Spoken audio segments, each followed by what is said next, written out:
Well, welcome everyone, and welcome to Spaced Out Sundays. This is live from the Emerald City in Seattle, Washington, the UFO, Bigfoot, and paranormal hotspot of the Pacific Northwest. And we're coming directly to you from around the world here. My name is Michael W. Hall, and I am your host here on Spaced Out Sunday.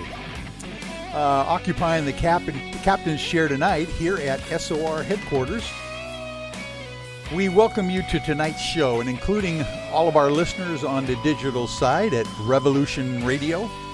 And don't forget, you can always find our archive shows for free at youtube.com/Spaced Out Radio. Just do me a favor, will you, and hit that subscribe button. Our website is spacedoutradio.com, where we have a plethora of features for you, including rocking out to some Bumblefoot, shopping at our Spaced Out Radio store, and catching up on SOR Newswire, and so much more. Tonight's show is brought to you by CHIVE Charities. Help us make the world 10% happier by donating to CHIVE Charities today. You can find them on our website. And tonight, ladies and gentlemen, we are going to have a fun show. We have got Dr. Jeffrey Mislove with me as my guest, a Ph.D. and literally the only Ph.D. to be able to have his doctoral degree, say parapsychology. I think that is fascinating. We're going to talk to him about his Berkeley education and about the many things that he's done in his career, as well as we are going to have at the top of the hour, like we pretty much always have, our good friend Peter Davenport from the National UFO Reporting Center, jumping on and giving us some online reports of various UFOs and anomalous objects that have been sighted in the skies over our country. Now that we're all hunkered down here, it would be interesting to find out if Peter has a uptick in your sighting reports or not, and what kind of sighting reports that are out there. So, first of all, let me ask Dr. Mislove if he's there, and we'll bring him on first. Jeffrey, are you there? I'm here. Oh, wonderful. Well, thank you for taking the time out of your busy schedule there to join me on Spaced Out Sunday. People have been waiting to hear you talk about what you're interested in currently, because you've got so much in your background that we're going to be discussing as well. But we'll do that a little bit after we talk with Peter, because it's always fun for me anyway to introduce Peter Davenport to some of my guests who don't necessarily get a chance to talk with him very often like I do once a week. So, Dr. Mislove, let me introduce you to, as you know, your friend and mine, Peter Davenport. Are you there, Peter? I am here. Dr. Mislove, good evening, and let me say it's a delight. It's a pleasure to appear together with you. I've known your name for a long time, and it's really an honor to be speaking with somebody who has the first and only Ph.D. in parapsychology. Thank you, Peter. Well, definitely. And Peter, how have you been for the last week or so? Hunkered down like all the rest of us out there in the eastern wilds of eastern Washington. Yeah, you've described it pretty well, both the locale and my lifestyle. It's getting pretty boring. My greatest danger is dying of boredom out here, keeping undercover. But it's something the American people have to do at this point in our history, I feel, and so that's what I'm doing. I find, Michael, that it's allowing me to get a lot of things done that I was apparently not able to do earlier, just because my life seems to go from one interruption to another because of the nature of my work and the way I run the hotline. It's just from one telephone call to the next, so it's nice to have things quiet down a little bit and the other aspects of my life. Yeah, well, that's kind of what I'm finding out as well. I've got no excuse now not to get certain things done that I've been procrastinating on. Then, Exactly. And I don't know, getting into more subjects probably than I have in a while, just because I've got the time to do that. But that brings up the idea, Peter, of how are these sighting reports coming in now to New Fork since everybody is hunkered down? Do you feel it's getting more reports, different reports? What have you experienced? Well, we're getting more reports principally because of the so-called Starlink satellites that are flying over people's heads in formation, and it's making people, a lot of people have been more than just surprised by it. They've been frightened by it. Oh, yeah. They're quite dramatic. These are, for some of our listeners who may not be familiar with them, beginning in May of last year, 2019, Elon Musk's corporation, SpaceX, started launching clusters of satellites overhead that are designed to provide high-speed connectivity to the internet at every point on the surface of the Earth, of our planet. And when they fly over, they're unsettling to people because they're up to 70 or 80 objects flying overhead, nose to tail. And people haven't seen that before, and they default to the suspicion that they may be UFOs. But they're not UFOs, but it's given rise to a great many phone calls.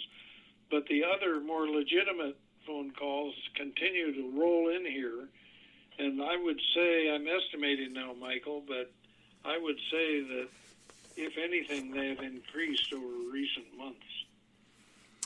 Oh, that's interesting. And I'll share later in this program, in a few minutes, I'll share some of the more interesting reports that have come in over the last week or 10 days. If these reports are accurate and legitimate, makes me conclude that something very unusual may be taking place on our planet. Not just virus-related. But related to UFOs and the presumed creatures who fly them. Wow. Well, wouldn't that be interesting? Dr. Mislove, have you seen those SpaceX links of satellites that people are talking about? It's very interesting. I haven't seen them, but I have been reading about them, and because I am sort of an amateur astronomer, I subscribe to Astronomy Magazine, and I see that the whole astronomical community is somewhat upset with Elon Musk because these satellites glow. They're very bright, and they interfere with astronomical observations. Oh, that's very interesting. I did not know about that. Obviously, they're getting people's attentions, but I didn't realize that they're interrupting astronomers and what they do on a daily or nightly basis. That's fascinating. Yeah, Musk is working on some technologies to see if they can reduce the reflectivity of the satellites so that they don't make so much light. And he's promising to do that, but from what I've been reading, the astronomical community is rather skeptical that he's going to be able to do it in a way that won't interfere with all of these big telescopes on Earth. Oh my! So basically, what you're saying, Jeffrey, is the fact that these things are so numerous and so reflective that they are maybe dimming the ability of the astronomers. Is that what's going on? Yeah, they interfere with astronomical observations. My, yeah, I never thought of that. Fascinating, huh, Peter? Yeah, I've heard a lot of complaints from people. In fact, just this morning I received a response to an email that I sent to a gentleman who had reported the satellites to me a few days ago. And he's not an astronomer to the best of my knowledge, but he was incensed that somebody would have the authority or the right to put up such a garish cluster of satellites into space without first getting some kind of permission from someone, governments or citizens or something along those lines. So people are beginning to bristle a little bit over this project. And I must admit that I fall on the side of the astronomers here. They have grandfather rights for claims to dark skies for good photography. Yeah, well, there's always these unintended consequences of progress, I suppose, that we have to deal with. Oh, my. That's interesting. Yeah. Well, go ahead, Peter. If you've got some stuff that you'd like us to get into, this would be a good time to hear some of these new reports that are coming in. Yeah, my life is fairly monochrome, Michael. As you know, all I do is collect UFO sighting reports, and one that I would like to share with our audience comes from 8 days ago, Saturday the 21st of March. A gentleman who lives in Crescent City writes that he went out on his deck to admire the clear night sky, and he was looking up into the sky to the north, I believe, and he was flabbergasted. His attention was riveted on a cluster of, he believes it was 8, and I think he says yellow lights oriented in a V formation or a chevron formation, streaking across the night sky going from east to west. And I'll talk about that direction in a moment. But he suggests, he goes on to write that as it went over his head, it was visible for only approximately 3 seconds. It covered almost the entire night sky in 3 seconds, from horizon to horizon. And the interesting thing is that as it streaked overhead, he saw it just long enough to be able to determine that the lights in the phalanx formation were strobing or certainly fluctuating independently of one another. A very dramatic sighting, and the whole formation disappeared into the night sky to the west, out over the Pacific Ocean. Crescent City is about as far north as you can go on the California coast. He was up in that area of the country. But a very nicely written report, and suggests to me that he's probably a reliable witness. The second report I'd like to share with our audience, Michael, comes from Kirksville, Missouri, up northwest of Hannibal, just south of the Ohio or Iowa border. A young woman writes that on the 23rd of March, this is now 2 days after the sighting in Crescent City, California, she and her husband were outside, again, out to admire the clear night sky. And as they were both searching for the stars that form Ursa Major, the lesser bear, if you will, in the northern sky, in the vicinity of Polaris, the North Star, they were allegedly witness to an object that just suddenly, spontaneously appeared in the night sky above their heads, diamond-shaped. That was its general outline, but she goes on to discuss its color, and the color, Michael, was both blue and green. She doesn't say where the blue light was located or from what part of the craft it radiated, but I get the impression from the way she writes that the light blue was on top and the green was on the bottom of the craft. And the interesting thing about this report is that the object was visible for only about 5 seconds. In other words, it came into their vision quite suddenly and was gone 5 seconds later.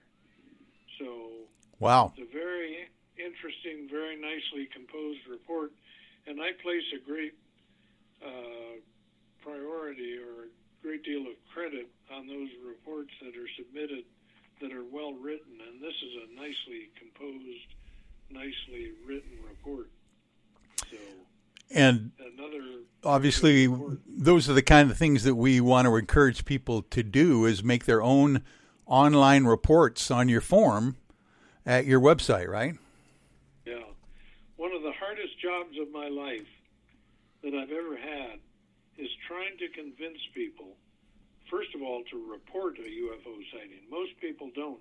In fact, our audience might be quite surprised, and Dr. Mislove might be surprised by my estimate that out of 20,000 people who witness what probably was a UFO, an honest-to-golly, authentic alien spacecraft, only one of those people will ever call an organization like mine or submit a report, a written report with all the details of their sighting. 1 out of 20,000, which points out how miserable my life would be if I had 20,000 times the amount of work I already have. But yes, indeed, and thank you for mentioning that, Michael. If any of our listeners have had sightings in their lives, doesn't matter to me whether it was 8 minutes ago or 8 decades ago, I would like to invite them and encourage them to write out a detailed written report of what they saw and submit it using our online report form at ufocenter.com. I would also like to take this opportunity to encourage them to also report it to the Mutual UFO Network, which does an excellent job of investigating really interesting reports. Both our organizations would welcome the report. Yeah, and they would get some good feedback and follow up from MUFON as well, from their local state investigators too. That's good. I try to respond when I'm able to do so, but sometimes the workload is so daunting that I don't have the luxury of being able to respond to every missive, every communication that I receive. Oh, I know, but I'm amazed that you actually answer the phone at the hotline. 206-702-3000. There you go. The most famous UFO hotline of all. 722-3000. Oh, thank you. 206. 722-3000. There you go. And people are encouraged to call, but don't be surprised if I take a short report over the telephone and then encourage them to write out a detailed written account. Most people want to talk and talk and talk, and that's understandable. But the only kind of report that really counts for anything is a detailed written report. So if they call and they get me on the telephone, I'm going to encourage them to follow up their telephone call with a written report. Oh, yeah. Well, I'd like to go ahead. Go to another report as our time runs out here. Great. This one comes from the 25th of March, just a few days ago, 4 days ago, from the city of Cisco, Texas, which is out west of Fort Worth and Dallas, very close to a city where a very dramatic sighting took place back in 2008 it was.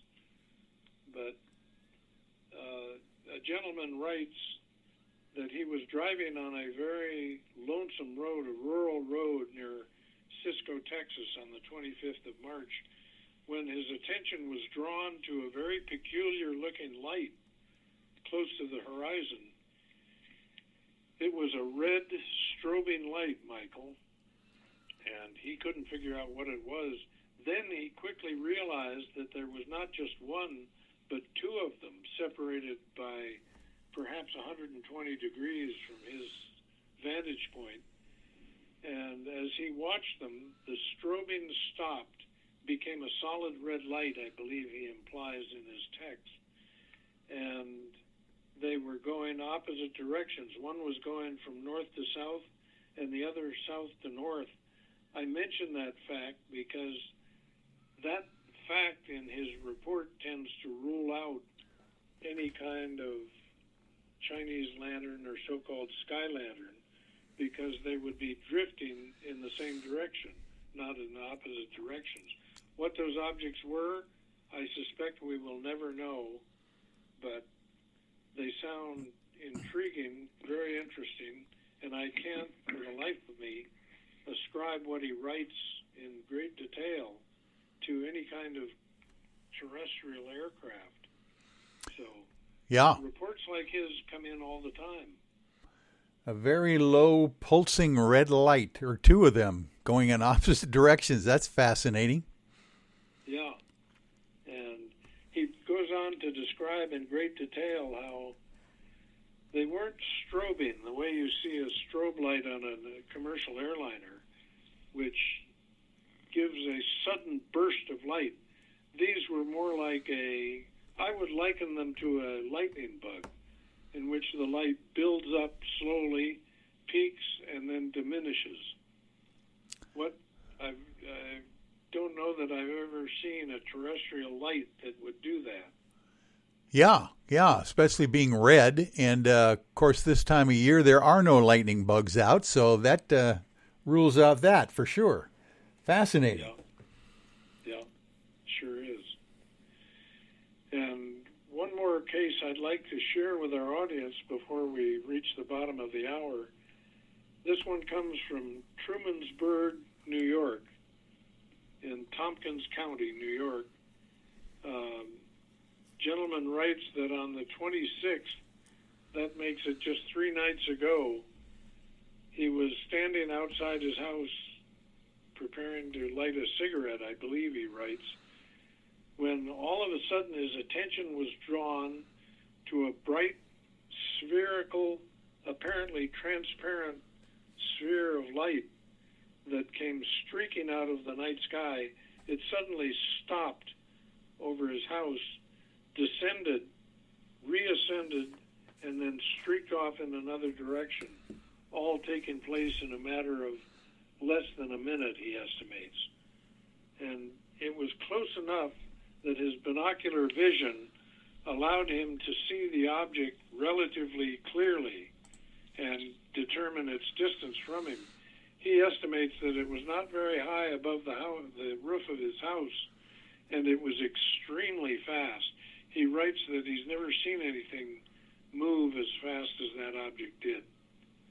So wow. There are a lot of strange things that appear to be taking place on this planet on a regular basis.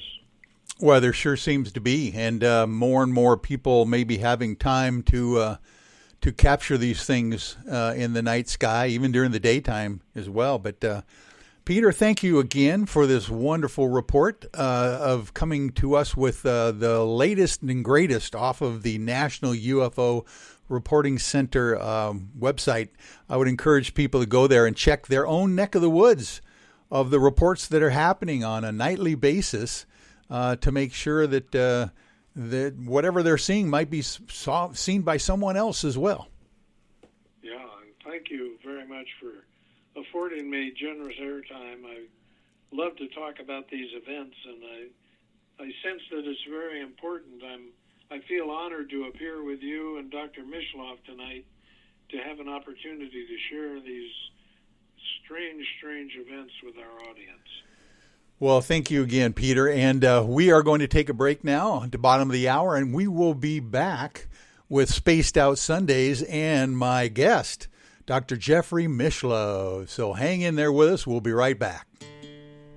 Hey, Spaced Out Radio fans. It's John Resnick, founder of the CHIVE and CHIVE Charities.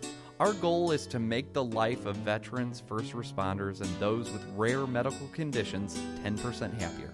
We do this by donating one grant item, ranging from vans to therapy programs to prosthetic limbs, to those who need it most.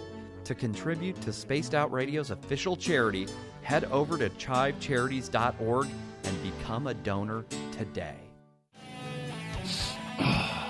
I'm feeling a little spicy tonight. What to do?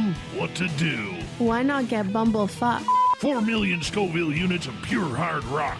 Bumblefoot hot sauces come in 3 flavors. The burning Bumble. Tone it down a bit with Bumblelicious and throw the sauce on everything. Spice it up. Bumble me, baby. Bumblefoot hot sauce. Get it today at kajans.com. At spacedoutradio.com, we are keeping you up to date on all the news with the SOR Newswire.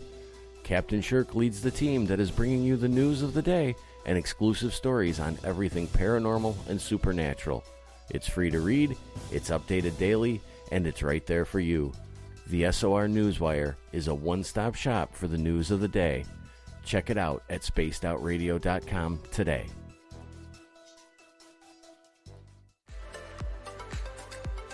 Are you looking for great advertising value for your company? Look no further than Spaced Out Radio.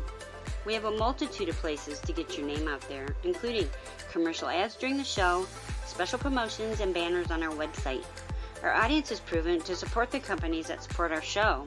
We can make your budget work for you. So for more information, please contact us at sales@spacedoutradio.com.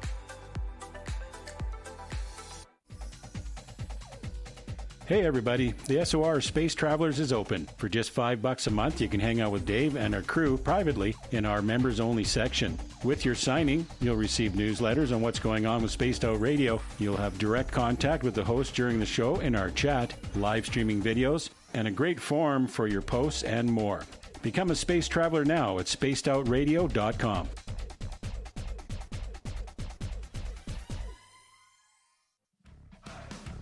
Are you addicted to the woo? Good. Me too. This is Dave Scott, and you can woo it up with me every Monday through Friday, starting at 9:06 Pacific, 12:06 a.m. Eastern, for 3 hours of great entertainment in the subjects you love. UFOs, ghosts, cryptids, intuition. Yes, we hit it all 5 days a week. Look for us at spacedoutradio.com, where together, my friends, we own the night.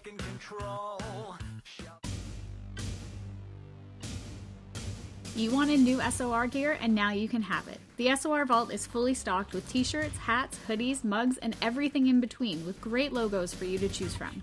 So head on over to spacedoutradio.com, click on the SOR Vault, and go shopping. Pricing is quite affordable, and you can look good representing your favorite show. So go to our website and pick up your new SOR wear at the SOR Vault today.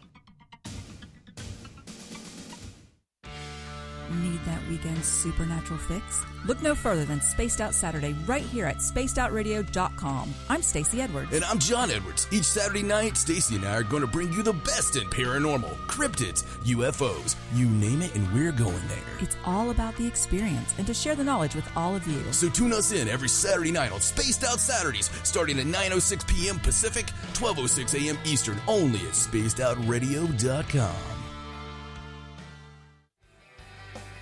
From the heartlands of Canada to beards around the world, we know how to take care of you. Fill your follicles with the Mighty Moose Beard Oil. All our oils and balms are handmade and 100% natural ingredients because we care about your beard. And hey, use the promo code SOR2019 and get your Mighty Moose Beard Oil today. You can check us out on our website, mightymoosebeard.com.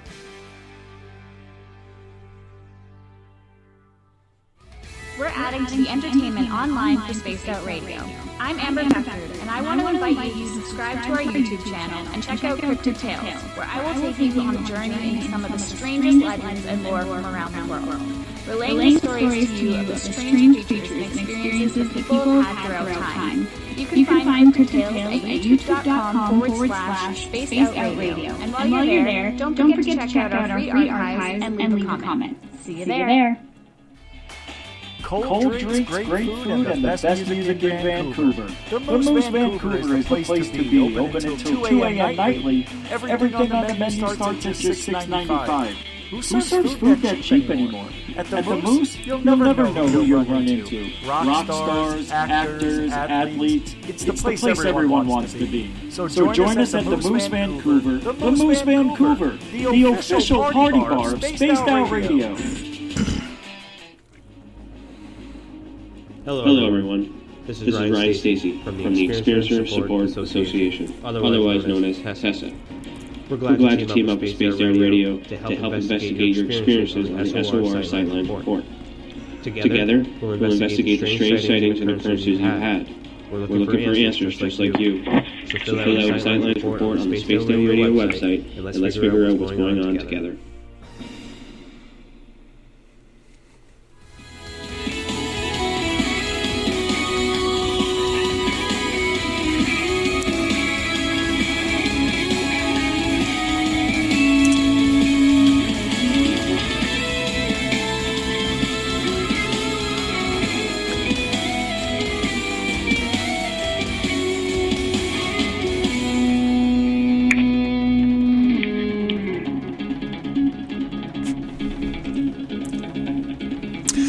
Well, welcome back, ladies and gentlemen. Thank you for joining me, Michael W. Hall, your old paranormal lawyer, here on Spaced Out Sundays. And boy, we have started to show off right tonight. We had some really interesting sighting reports from our good friend Peter Davenport from the National UFO Reporting Center.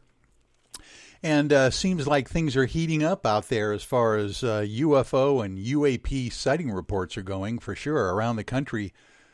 Peter had some real interesting low-level lights in the night sky, and we had that to kind of talk about as well. But right now, I am real pleased to be able to bring on my guest for the rest of the show, Dr. Jeffrey Mislove.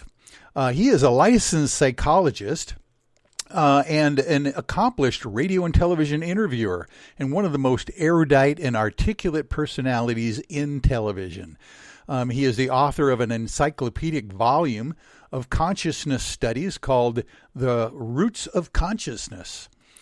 And he is keeping up the flame, of course, as the host of New Thinking Aloud, an ongoing YouTube-based series. Dr. Mislove is the past director of the Association for Humanistic Psychology and has served as president of the Intuition Network. Jeffrey holds the only doctoral diploma in parapsychology to be awarded by an accredited American university, University of California at Berkeley. Can't get any better than that.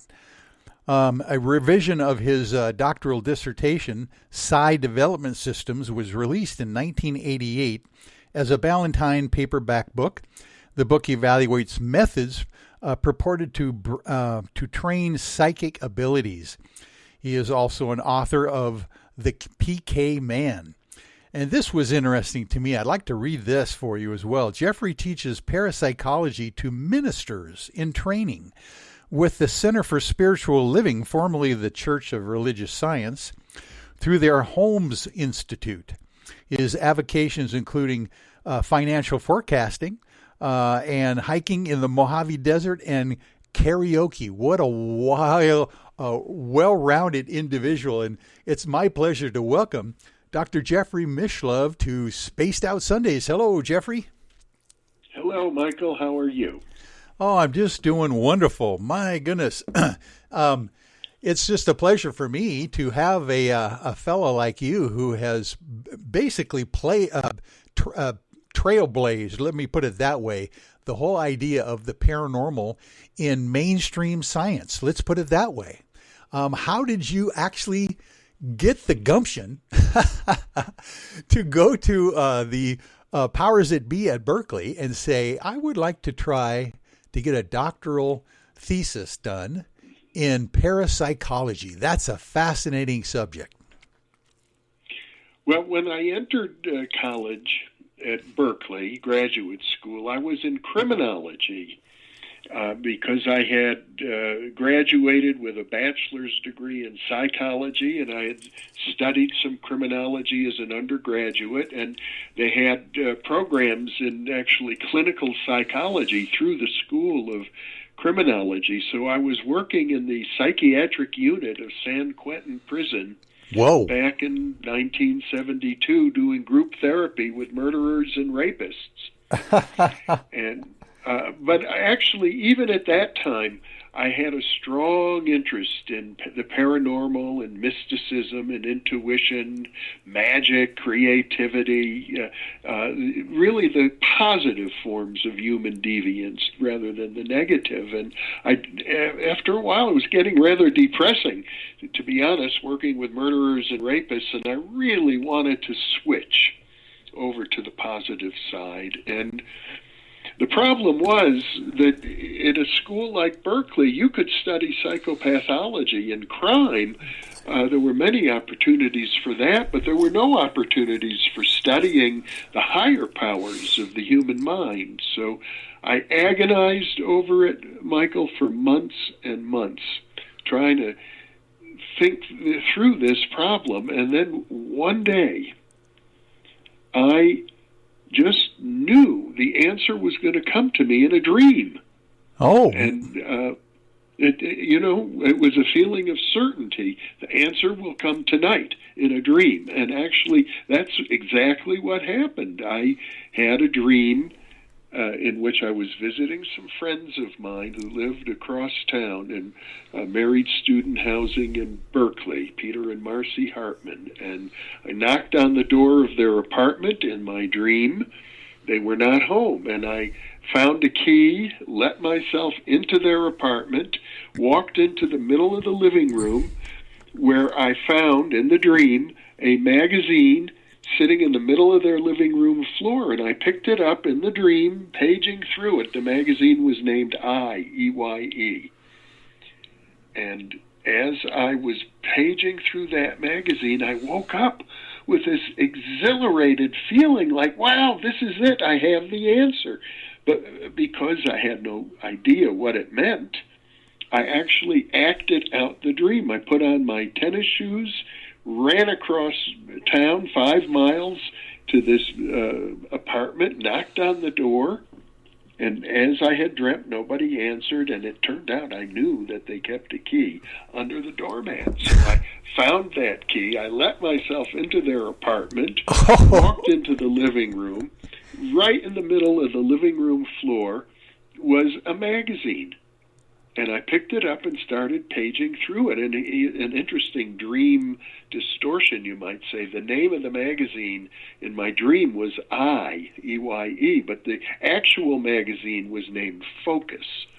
And for any of your listeners in the San Francisco Bay Area, they might know Focus is still the magazine of the listener-sponsored radio and television stations, KQED.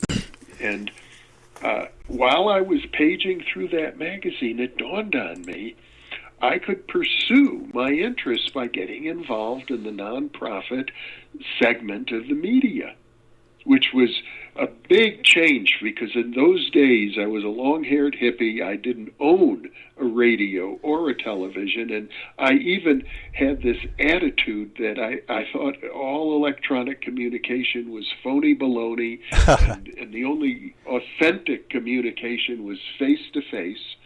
But at that moment, I changed my mind, Michael, and I went over to KPFA, the Pacifica listener-sponsored radio station in Berkeley, where I was living, and volunteered. And they said, okay, here, sit at this desk, and when you hear the buzzer ring from somebody's at the front door, press the doorbell or this little button, you press this, and then they can come in. And even though I had already earned my master's degree at that point, I gladly took the job. In fact, it wasn't a job, it was a volunteer position. And within a few weeks, I had learned how to produce a radio program, and they liked what I had done, and they said, here, we've got a regular slot for you every Tuesday and Thursday at noon. We want you to host this program called The Mind's Ear. So all of a sudden, I found myself, with just a few weeks after having had the dream, sitting at a table interviewing world-class experts on all the fields that interested me the most, with 10,000 people listening in across the San Francisco Bay Area. Oh, my. So that's what gave me the confidence, Michael, to go back to the university and take advantage of a special program they had. If you're already a graduate student in good standing and you want to do a doctoral dissertation on a subject that no department will sponsor, but you have 3 faculty members from different departments, then you can create an individual interdisciplinary doctoral major, and that's what I did. Oh, man. That is just amazing synchronicity, intuition, bringing in dreams. I mean, Mike, what a story that is. When you tell people that story, I would imagine it brings you right back to that point where you actually were living that dream out, not only in a dream state, but then actually going and doing it, actually going to your friend's house and picking up the magazine. What a fascinating story. And the truth is that I'm still, in effect, living out that dream because I'm doing, the YouTube channel, New Thinking Aloud. I've been doing radio and television for practically half a century now as a result of having had that dream, which goes to show, one good psychic experience can last you a long time. Oh, that's for sure. And the whole idea that you had the gumption to, or the motivation to follow up on a dream. I don't know how many of us out there, will wake up at 3:30 in the morning or whatever time that we do and have this unique download. But to have the actual motivation to follow up on that's fascinating. It must have been very strong for you. It was very strong, and the interesting thing is I knew that this was going to happen before I had the dream, that somehow I knew that evening was going to be a very special dream. Well, have you always been that kind of intuitive person, maybe someone in your family who was a little different, or did you have like a mother or father that you kind of aligned with in that regard? Well, in retrospect, I can say that a lot of intuitive psychic abilities do run in the family, but I wasn't aware of it at the time. I learned about these things later on. I grew up in the Midwest in Fond du Lac, Wisconsin. I had a very conventional upbringing. We had a conservative Jewish synagogue that I belonged to, where the Jewish people in the community tried very hard to fit in and be good Americans, and there was no hint of anything mystical or paranormal in my upbringing. My father ran a furniture store, but later on, I began to learn more about this. For example, I once had a very powerful dream in which a great uncle of mine appeared in the dream, and it was such a powerful dream that I woke up singing and crying at the same time, which is the only time that ever happened. Wow. So I wrote home to my family, said, "How's Uncle Harry?" I had a dream about him. My mother called me up right away and said, "How did you know Uncle Harry just died?" Oh, my. I've subsequently learned that many members of Uncle Harry's family have had psychic experiences, and that I asked for something of Uncle Harry's that I could remember him by, and I was given a little book. They said this was Uncle Harry's favorite book, and it was in Yiddish, which is a language that was spoken by the Jewish people in Eastern Europe, and where Uncle Harry had come from. Well, I had it translated. It turned out to be a very mystical book. It was called The Tales of the Baal Shem Tov, who was the rabbi who founded the mystical Hasidic movement within Judaism. So oh my, I didn't realize, that my grandmother and my Uncle Harry were actually very devout Jews from a mystical sect from the town of Lubavitch in Russia. But this, all of this was hidden from me when I grew up. Oh my goodness, isn't that interesting?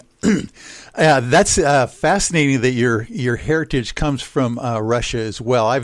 I've got some German heritage that literally goes back to the Volga River Valley in Russia as well.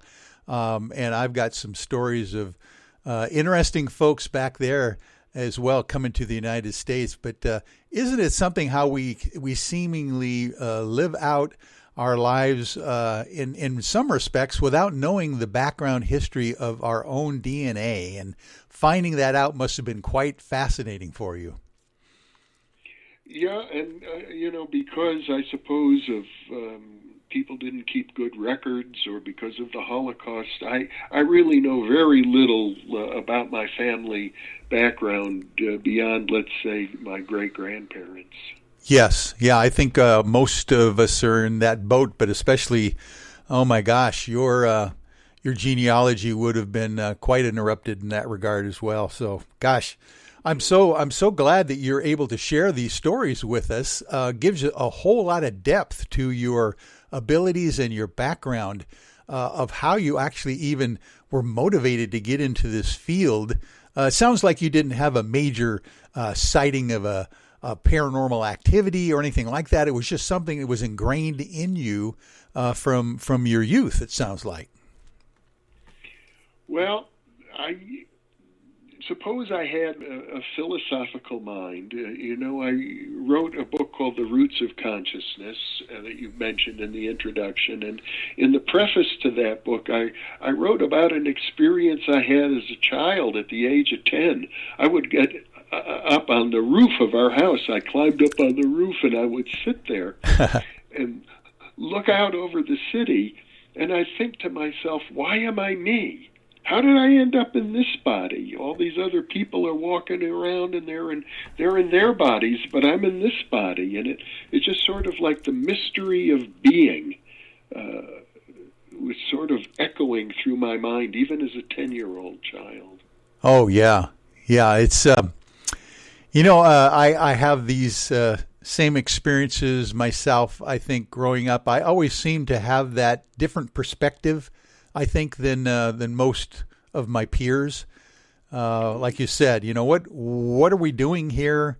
It's funny that you are the way you are, because I'm not that way. You kind of have those perspectives on your own friends sometimes. But it is kind of fun when you get an opportunity then to run across folks in your life that click with you, whether they're a loved one, a spouse, siblings potentially, or just good friends in that regard. Was that difficult for you to find those kinds of people you could share these things with? It's a good question.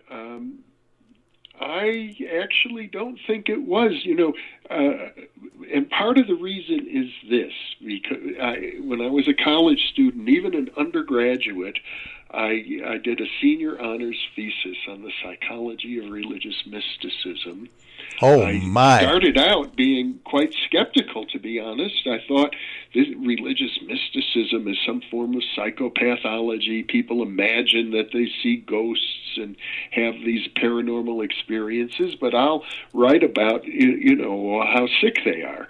But as I researched it, I discovered that actually healthy people are having these experiences. In fact, some of the most healthy people. Yeah. And at the same time, back in the 1960s, students were taking psychedelic drugs, and I started doing that and having mystical experiences under the influence of what we now call entheogens, or psychedelics, mind-manifesting drugs. And, of course, many of my fellow students were doing the same thing.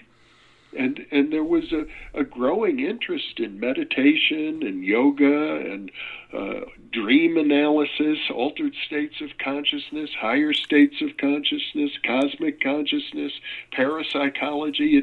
I felt that even though I may be still, after 40 years, the only person with a doctoral diploma that says parapsychology, the simple truth is, Michael, that about 2/3 of the public report having had paranormal experiences, and most people find it really fascinating. Oh, my goodness. I didn't realize that statistic that you just said. Over 2/3 potentially of the American public have actually had paranormal experiences, is what you're saying, huh? Yeah, that's right. Telepathy, clairvoyance, precognition, psychic dreams, UFO sightings, or they've seen a ghost, or something of that sort. That's right. And I'm pretty sure 2/3 of the public believe in extrasensory perception, which is the main phenomena studied by parapsychologists. The irony is that amongst the people, the other third are people who, run the universities and are positions of power and positions of funding and so on. And the people who are skeptical have a very powerful weapon. It's the horse laugh. Yeah. And so, you experience it in the UFO field as well. People who talk about their experiences often are afraid they're going to be laughed at. Well, and you have experienced the whole gamut in that regard. I would imagine, with the length of period of time that you have been in the field of parapsychology and the paranormal. I don't know if you've felt this, but I have. Lately, I'm finding people maybe less reticent to come forth and explain these kinds of unexplainable situations in their lives. I don't know if you've felt that as well. Well, every time I'm in public as a parapsychologist, and I think this is true of virtually everyone else I know in the field of parapsychology, people come up to us after a public presentation, and they usually start out by saying this. They say, I've never told anybody about this before, but I want to tell you about my experience. Yes. Because they feel that they can trust us. Yes. We're not going to laugh at them. Well, isn't that fascinating? And, of course, with the burgeoning television series on cable channels and the internet, with ghost hunters and all sorts of paranormal activity in the films and Hollywood, it's just, I think people are, I don't know if they're becoming more jaded or not, but they literally kind of start coming out and saying, that's not as far-fetched as you would normally believe, because everybody, I think, has an old story of the grandmother telling about ghosts or a situation that happened to them even back, in the decades past. So that's fascinating now that people are, I think, feeling a little bit more at ease in reporting these things. I will say this, though, that, so much of the paranormal is presented in the context of a horror movie. Yeah. And I don't want to say that negative experiences don't occur, but in my experience, they're extremely rare. Very, very rare. Most people who experience psychic functioning have very positive experiences. Oh, yeah, and almost as if they almost overlook them or discount them for some reason, I think, because I've got a good example. I think I'll relay to you after the break here. We've got to go to another break at the top of the hour, but a lot of people just don't even mention it. Like Peter was saying, how many people actually report a UFO, even though it's a striking thing happening in their life. But I tell you what, Jeffrey, hang on a moment. We're going to go to our top of the hour break here, and then we will come back with some very, very fascinating conversations with Dr. Jeffrey Mislove. Hang on, folks. Looking for creative ways to get your company out in the public? How about advertising on Spaced Out Radio? Our sales department is waiting to hear from you, and we can work around any budget. From commercial spots to banners to special promotions, there are many opportunities to get your name and product out to our SOR listeners. For a price guide and more information, please contact us at sales@spacedoutradio.com. If you like it hot, real hot, then heat up your meals with Bumblefoot hot sauce. Get your Bumblefoot hot sauce today. The sauce, Bumblelicious, and the 4 million Scoville unit Bumble. We're going in hot, real hot, coming out even hotter. Keep the milk nearby and tantalize your taste buds tonight. Bumblefoot hot sauce, available now at kajans.com. Get your horns up with me on Spaced Out Radio. This is Ron Bumblefoot Thal. Come tune in to SOR where you can hear me rock out with Little Brother is Watching, the official theme song of Spaced Out Radio. And then come on over to bumblefoot.com where you can find out about my tour schedule, my music, and everything else. Bumblefoot.com keeps you up to date on what I'm doing and the best way to stay in touch with my music and music camps. Sign up for my newsletter at bumblefoot.com and remember, Little Brother is watching. Visit purpleplates.com today. For over 40 years, the Purple Energy Plates have been delivering amazing results for their many customers. Inspired by the great genius Nikola Tesla, the harmony, healing, and energetic effects of the plates have proven over and over to be beneficial and often miraculous to thousands of customers. Check their site for daily specials and choose from their many energy products. You won't be sorry. Visit them today at purpleplates.com. The SOR Vault is open for business, and do we have some cool swag for you to pick up? All you have to do is head over to our website and click on the SOR Vault. You have a variety of cool logos to choose from, and put them on anything you want. T-shirts, hoodies, hats, coffee mugs, you name it, we can get it to you. So do your shopping by supporting the store you love. Get your Spaced Out Radio swag at the SOR Vault today.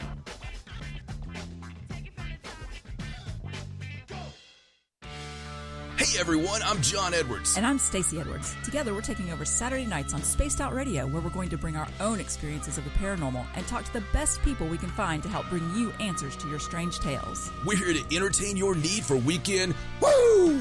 So tune us in at spacedoutradio.com starting at 9:06 Pacific, 12:06 a.m. Eastern, where we can all get a little spooky together. Spaced Out Saturday nights right here at spacedoutradio.com. We are scouring the world for the most intriguing stories of your day. Take the time to read up on the SOR Newswire, where our team, led by Captain Shirk, will deliver to you some of the best paranormal and supernatural news, along with some stories that will blow your mind from the weird to the wacky. It's the news outside the news that piques interest, and that's what we're looking to deliver to you. The SOR Newswire, only at spacedoutradio.com. We all know on Spaced Out Radio we love a good beard and mustache, so why not take care of your facial hair with Mighty Moose Beard Oil? Made in Canada, we're taking care of beards and stashes around the world. We use 100% natural ingredients with our oils and balms to make your whiskers feel silky smooth. Use promo code SOR2019 at mightymoosebeard.com today. Hi, this is Amber Beckrud, and I want to invite you to subscribe to our YouTube channel, where we store all of the SOR show archives for free. And as an added bonus, every 2 weeks I'm posting brand new content on Cryptid Tales, where I will get into some of the spookier legends and folklore from around the world and tell the stories that go with them. Find us at youtube.com/Spaced Out Radio and check out Cryptid Tales today. Drop a comment and let me know what you want to hear. See you there. Are you an experiencer of something strange that can't be explained? Do you want help finding out what's going on? I'm Ryan Stacy, head of the Experiencer Support Association, otherwise known as TESA. We've teamed up with Spaced Out Radio to investigate cases filled out in the SOR Sightlines report.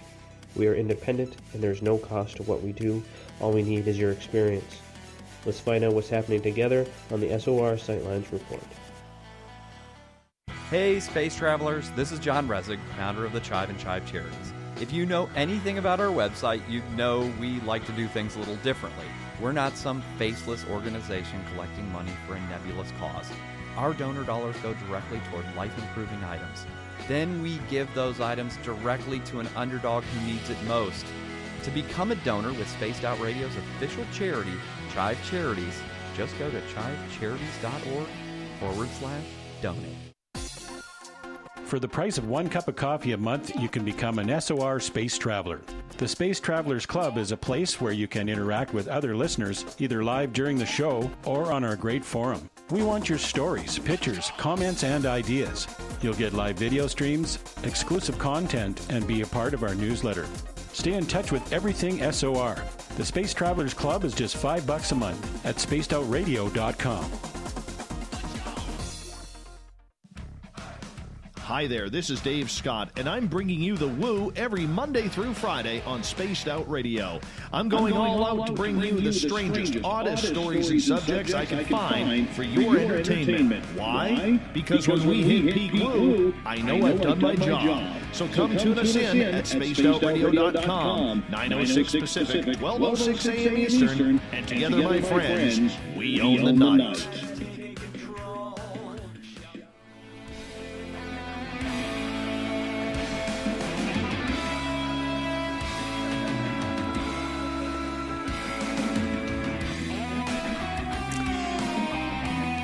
Well, welcome back, ladies and gentlemen, to hour number 2 of Spaced Out Sunday.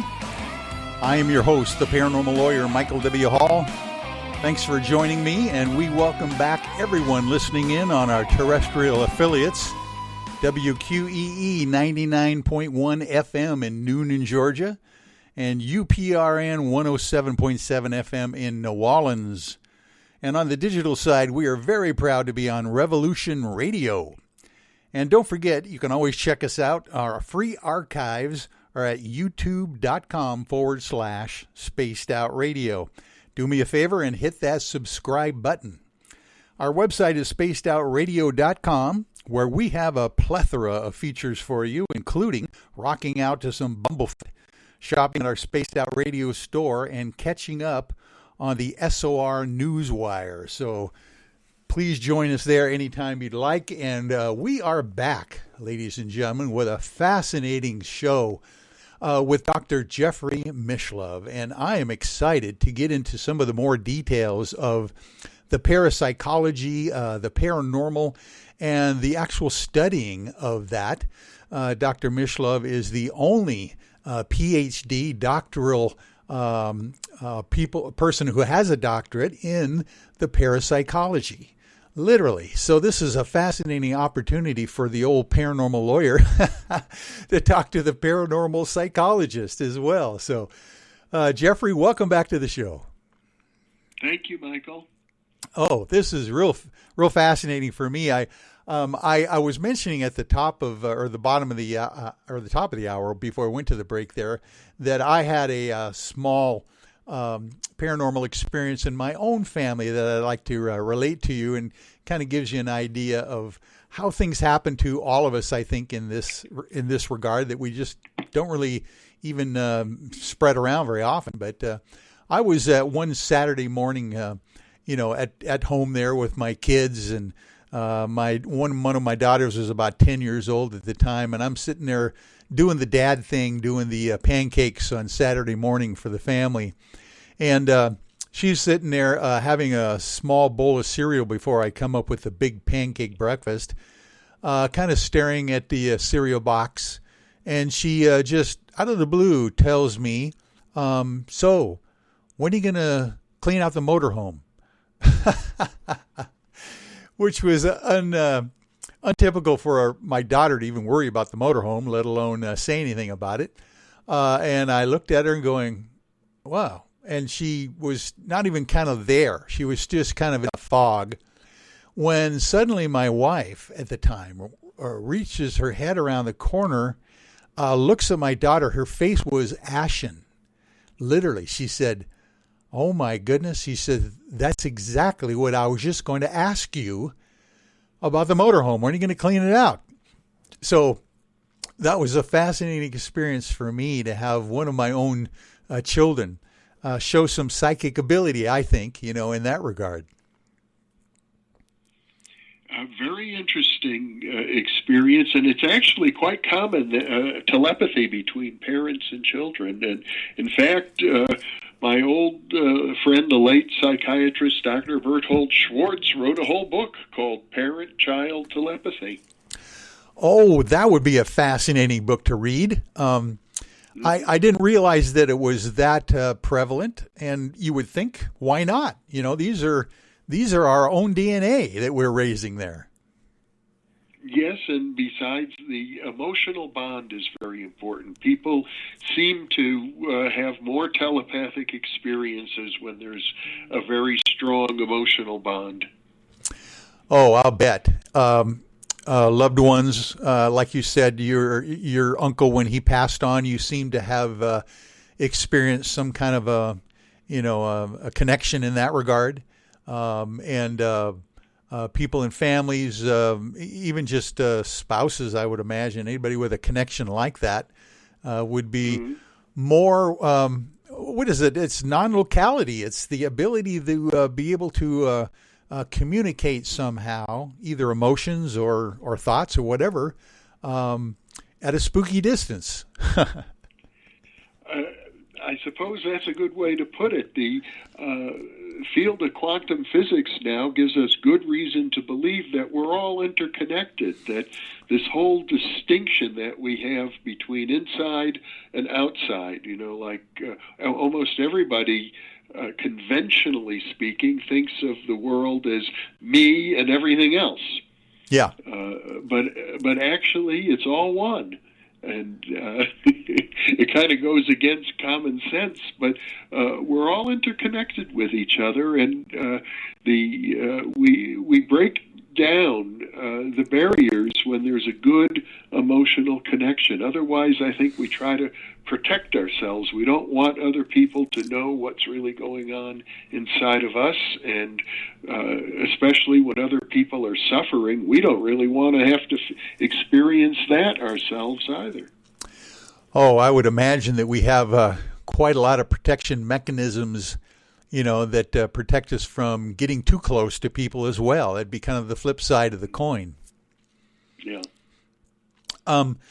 It's fascinating to me. A client of mine, Grant Cameron, one of the famous UFO researchers out there, has written a book himself called Contact Modalities, where he believes that there are many ways that some people can come in communication with one another, potentially even with off-planet sources of intelligence as well, through various contact modalities, whether it's meditation, psychedelic drugs, of course, and those kinds of things, and even mundane things like, for instance, doing a motor skill that you know very well, and you kind of allow your mind, maybe that chatter on the left side of your brain, to shut down a bit, so you can receive these kinds of things. Is that any way to explain what's going on when people get these kind of psychic inputs? They can come in numerous forms. I mean, you sort of alluded to automatic writing and people who do channeling, where they'll let voices speak through them. You get people who practice remote viewing. You have telepathy between family members. There's the whole UFO field, the near-death field, lucid dreaming. It's as if you might say there are many, many doors to the heavenly city. Oh, I like that. Very good. I like the analogy. I used to be, by the way, Dr. Mislove, the vice president of Puget Sound Christian College myself. I've been a faith-based guy my whole life, raised as a Methodist person.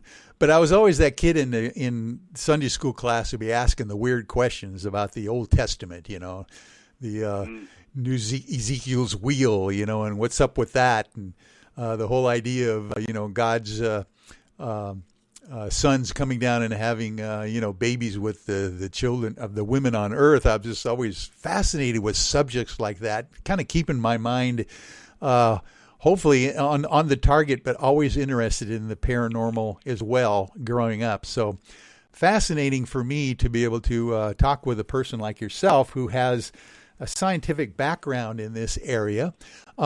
Is there something new that you are now doing with your career that maybe we don't even know about yet? Is there something that we need to know about that's kind of like fast breaking or new that you'd like to let us know about?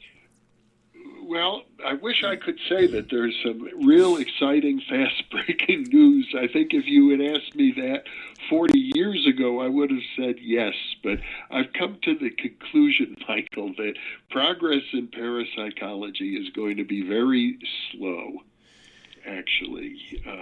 There are many of the breakthroughs that back in the 1970s and 1980s I thought were going to revolutionize society. They were very real at the time, but society wasn't ready for them.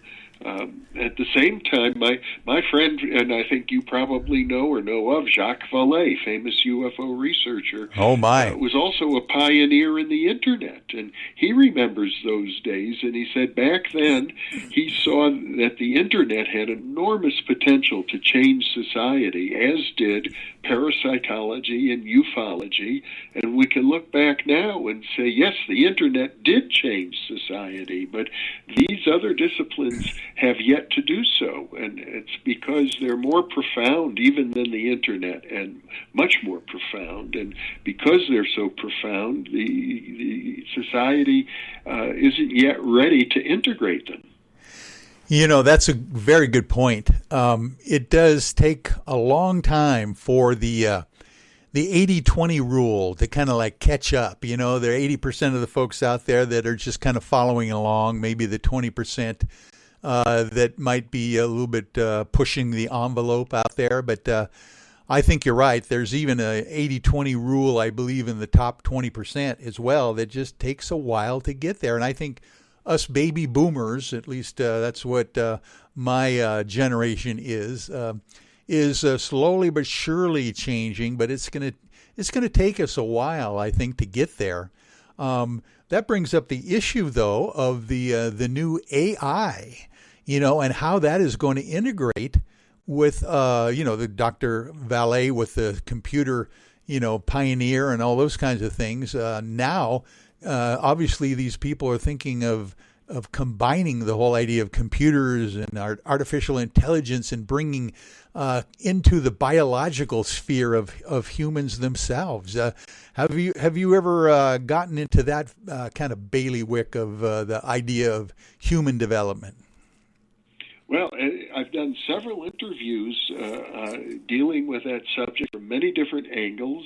We released one not too long ago on transhumanism and the idea that humans are merging with technology. The interesting thing is that most people who call themselves transhumanists are hardcore materialists. They don't want to have anything to do with parapsychology and consciousness research. They think it's all airy-fairy, and they're going to upload their minds into some kind of hardware before too long. But I actually think that you can approach that same field by looking at it from the point of view of consciousness research and parapsychology. I even did an interview with a fellow named Ben Goertzel, who's one of the pioneers in artificial intelligence, asking the question of, will robots reincarnate? And will robots be able to experience telepathy? I think those are very interesting questions. They're probably actually merit very serious philosophical and scientific consideration. Oh, my goodness. The idea of, robots and telepathy. Can you imagine the interface that would be if indeed they could do that amongst themselves, or cross species with humans as well, having that. I mean, if, for instance, everything is vibration and frequency, as Tesla says, you would think that artificial intelligence could recreate something like psi, you would think. One would expect, if we ever get to the point of having conscious computer chips, then and they're really conscious, then they would have the same properties of consciousness that humans have, which include a wide variety of psychic functioning, metaphysical experiences, states of cosmic consciousness, and so on. Oh, my goodness. And what about dreams? Wouldn't that be fascinating? Yeah. Precognitive dreams, yes. Oh, my goodness. Well, this is fascinating stuff to be able to cogitate on as far as the abilities for the human being to deal with their environment and to kind of get through it. Now, what do you think about the younger generations now? That has been fascinating to me. Having raised now 4 adult children myself, I seem to think that these people that are being born onto the planet in the last few and 3 or 4 generations past are a little different than ours. Are some of the folks out there that might be more willing to accept some of these esoteric theories than us older folks, I would think. Yeah, I don't know that there are many good studies about it.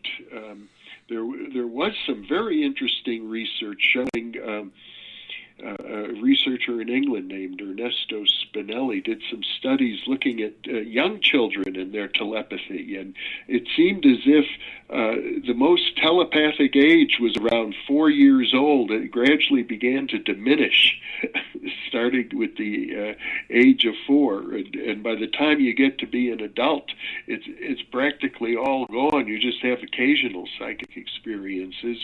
But I can't say that the research has been followed up or replicated, so we're not really sure. But I would say this, that there are many people now who never thought of themselves as psychic, and they get trained in remote viewing, and some of them turn out to have enormous skill. So it's hard to really say, you know, what the role of age is. Yes. I'm inclined to think it comes and goes. Oh, that's fascinating to think that is something that could be transient, you know, during a person's lifetime. I would agree.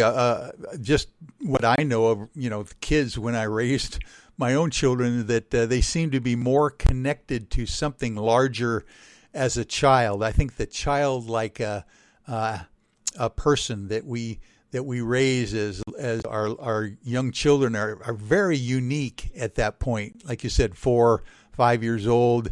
And then, of course, they end up kind of like conforming, I suppose, to the society around them, you know, with things that they have to do to survive, you know, in a culture like ours. But, wow, that's very interesting. And I'm wondering if at one point they will come up with some of those studies that will show whether people are becoming more and more conscious, if you can say that. I don't know.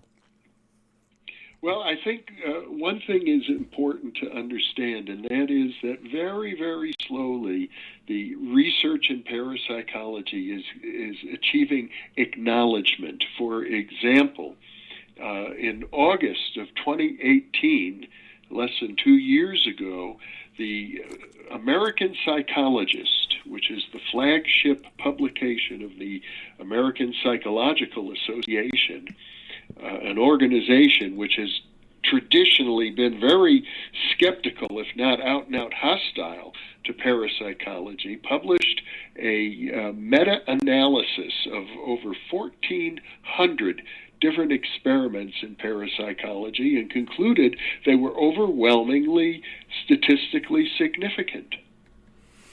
Wow. So, that's sort of a landmark article. It's a milestone, and it means that one of the most conservative disciplines with regard to parapsychology has now come after years and years, decades of standoffishness and hostility, because psychologists feel of all the different disciplines probably the most threatened by parapsychology. They have concluded that there's something there. They have to pay attention to it. And now this published finding is not widely known or widely disseminated, but over the years it's going to become more and more understood by people when it comes to parapsychology. That, you know, 20, 30 years from now, people will be saying, yes, we knew all along it was real. Yeah, that's the tendency. When you see those things that they were earth-shaking at the time, potentially then forgotten about, and then later on people say, oh, well, it's been around a long time. And I kind of point to the New York Times article, on December 16th of 2017 that had the front page expose on the government's UFO study program. And the fact that the New York Times actually came out with that article was very shocking to people in the ufology field, because New York Times was one of the, like you said, the larger, debunkers of that thing. And finally they came out with, not only with them, but the Washington Post and Portico magazine came out on the same day with the same idea that the U.S. government has been studying these things for quite a period of time and putting millions of dollars into it now. So, yeah, at one point they're going to say, yeah, we've been doing this for a long time, and there's something to that. That's what the military now is getting into. those sightings off the coast of California, on radar, seen by pilots in the air and tracked by ships on the ground simultaneously over a period of several weeks are really fascinating. I think there's no question that there's some kind of craft that are about in the skies that are very advanced, much more capable than anything that the U.S. government has ever acknowledged that we have. So I wonder, though, if there aren't some other governments, perhaps, or other organizations on the planet, human organizations, that are flying these craft. Yeah, that's always something to keep in the back of your mind as well, of course, and or whether our own government have that capability they just haven't told us about yet. But just so you know, Jeffrey, I am representing the as the paranormal lawyer.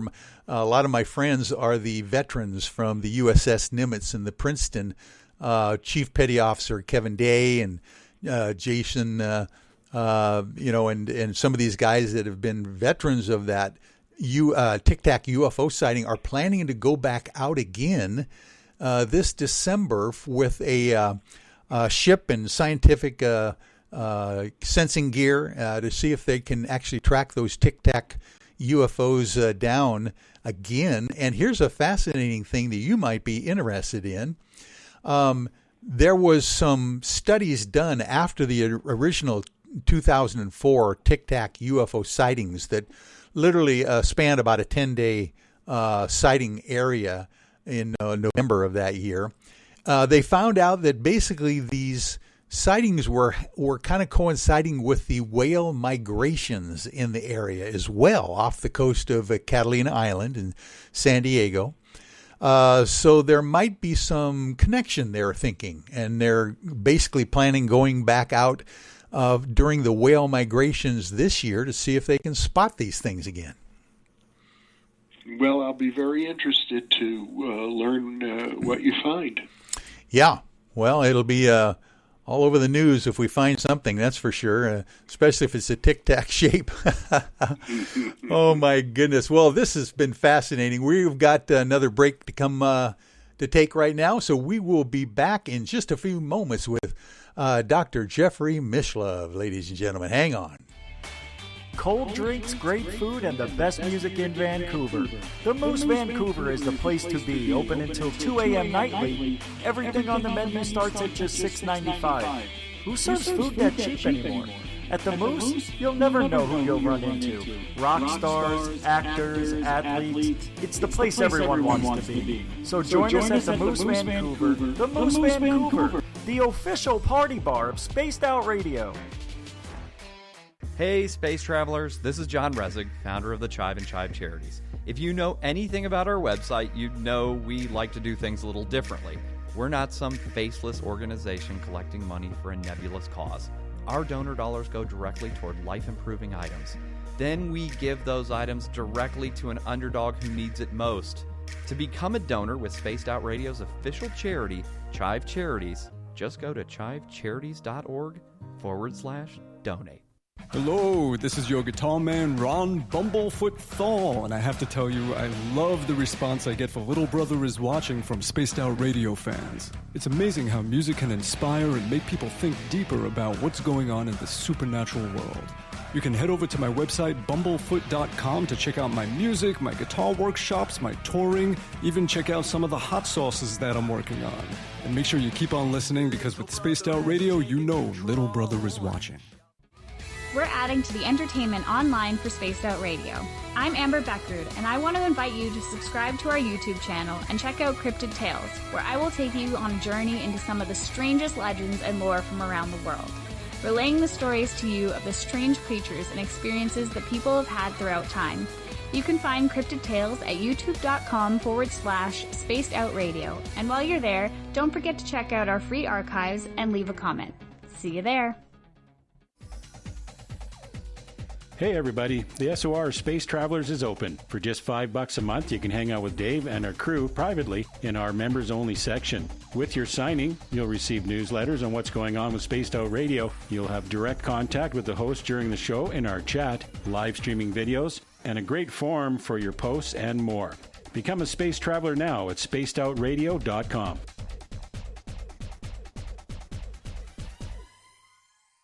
Looking for something new to push your limits? Look Beyond the Spectrum, a new docu-series featuring some of the best researchers in the world when it comes to everything from UFOs, government cover-ups, and strange humanoids.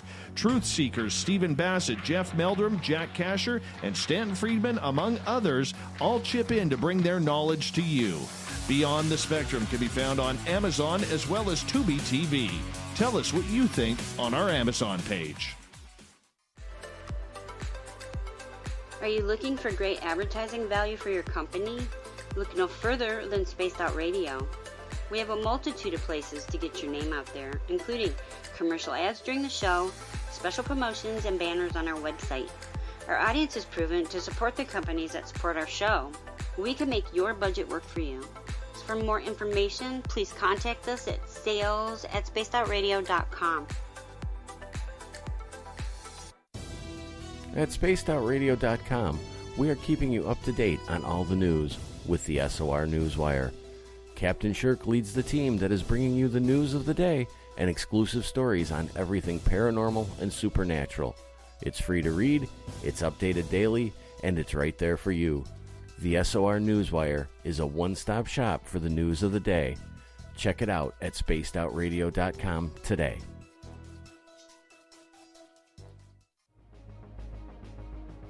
Hello everyone, this is Ryan Stacy from the Experiencer Support Association, otherwise known as THAL.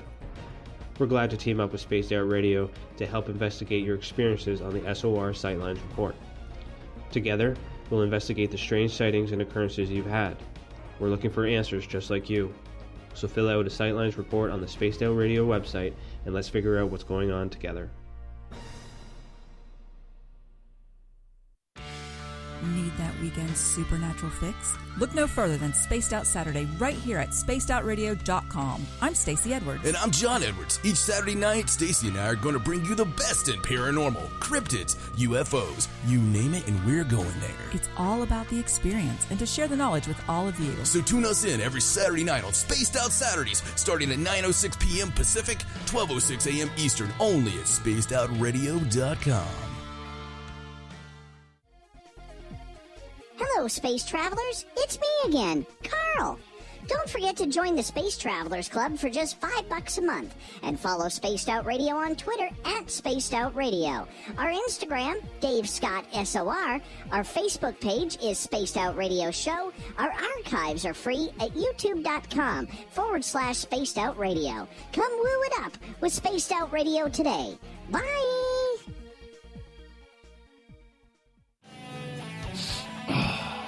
I'm feeling a little spicy tonight. What to do? What to do? Why not get Bumblefoot? 4 million Scoville units of pure hard rock.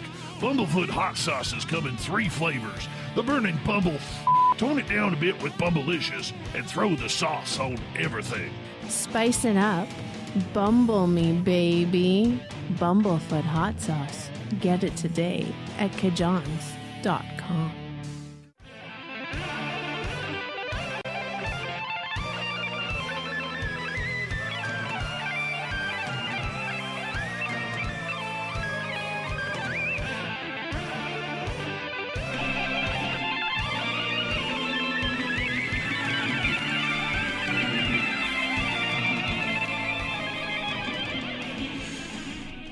Well, we are back to Spaced Out Sunday, ladies and gentlemen. This is Michael W. Hall, your host for this evening, and we are with the parapsychologist, the Ph.D. parapsychologist, Dr. Jeffrey Mislove. Jeffrey, I thought it would be interesting at this point to kind of get into some of the fascinating people that you have worked with in this field. All the way from, Dr. John Mack and Russell Targ and an interesting person that we both know, personally is Dr. Vernon Neppy as well. Can you tell me a little bit about your experience with Dr. Neppy and this psychiatrist, interesting person who's in the paranormal and parapsychology as well? Well, if your viewers were to go to my YouTube channel, newthinkingaloud.com, that's all one word, New Thinking Aloud, ALLOWED, they would find 15 interviews with Dr. Vernon Neppy. He's a fascinating polymath, psychiatrist, an expert in psychoactive medications. He's also done physical theories and mathematical theories about the nature of consciousness itself. He's also a chess master, and one of the most interesting interviews I ever did with him is about what we call the chess game from beyond the grave. This is an interesting exercise that took place in Sweden, where a psychic medium who was very gifted, one of his clients asked him, do you think you could get in touch with a deceased chess master, and can we arrange for him to play a game of chess with somebody like Victor Korchnoi, who was one of the, at the time, a world-class chess player. I think he was a world champion. And this took place over a period of several years. The medium in trance would make the moves, and Vernon Neppy analyzed the entire game because it seemed as if the medium was in touch with a deceased chess player who died in like 1954 named Geza Maraxi. And Vernon Neppy did an analysis that showed that the moves that were played in this chess match, which Maraxi lost, Victor Korchnoi won the match, but the moves were consistent with the style of play that Geza Maraxi was known for before his death. Oh, my. So it's a really fascinating study. It's one of the strongest indicators, I think, of survival after death, that a spirit communicating through a trance medium could actually play a game of chess at the world-class level. Well, exactly. That is quite a lot of proof right there of something for sure. I mean, the idea that at that level, any medium, anyone pretending to be a medium, probably could not duplicate, a chess game that would be that at that level, let alone duplicate the patterns that Dr. Neppy was seeing in the deceased players' strategies, maybe, or those kinds of things. Wow, what a fascinating experiment that must have been. I didn't realize that Dr. Neppy was a chess aficionado himself. My gosh, he's just about everything else. Him and his partner, Ed Close. But my goodness, it's fascinating that you've had that experience and can relay that in such a cogent manner. The idea of playing chess with deceased chess masters. Oh, my. Well, it certainly gives you pause because, when a trance medium comes up with information and that information proves to be accurate, the critics of the survival after death hypothesis would say, well, the medium was telepathic. They're picking up that information from a living person. Yeah. Maybe it doesn't necessarily imply life after death, but when the medium is able to exhibit a skill that is only cultivated after extraordinary amounts of practice and study, that's at a whole different level. It's not just information. It's a certain talent that is coming through. Yes, and during that exercise, was there any other communication other than just the chess moves by the entity? Was there any communication as well, like good move, or any communication other than just the chess game? Well, as I recall, and Vernon Neppy analyzed this in great detail. Meraxi also provided information about his life when he was alive, and it was very difficult to track all of this down because, you know, he died in 1954. He was a world-class chess player when he had been alive, but not all the details of his personal life were easy to find. And people went to a great deal of library research to track down very obscure details of different games that he had played at different times with other chess players and other details about his personal life that were corroborated. Oh, my. Yeah, and that always brings up in my mind as well is it possible, the idea of reincarnation, where maybe another person could be born and either tap into that kind of skill or carry on that kind of skill that could be verified with the pattern of that person's play in the past as well. You wonder if that's even a possibility.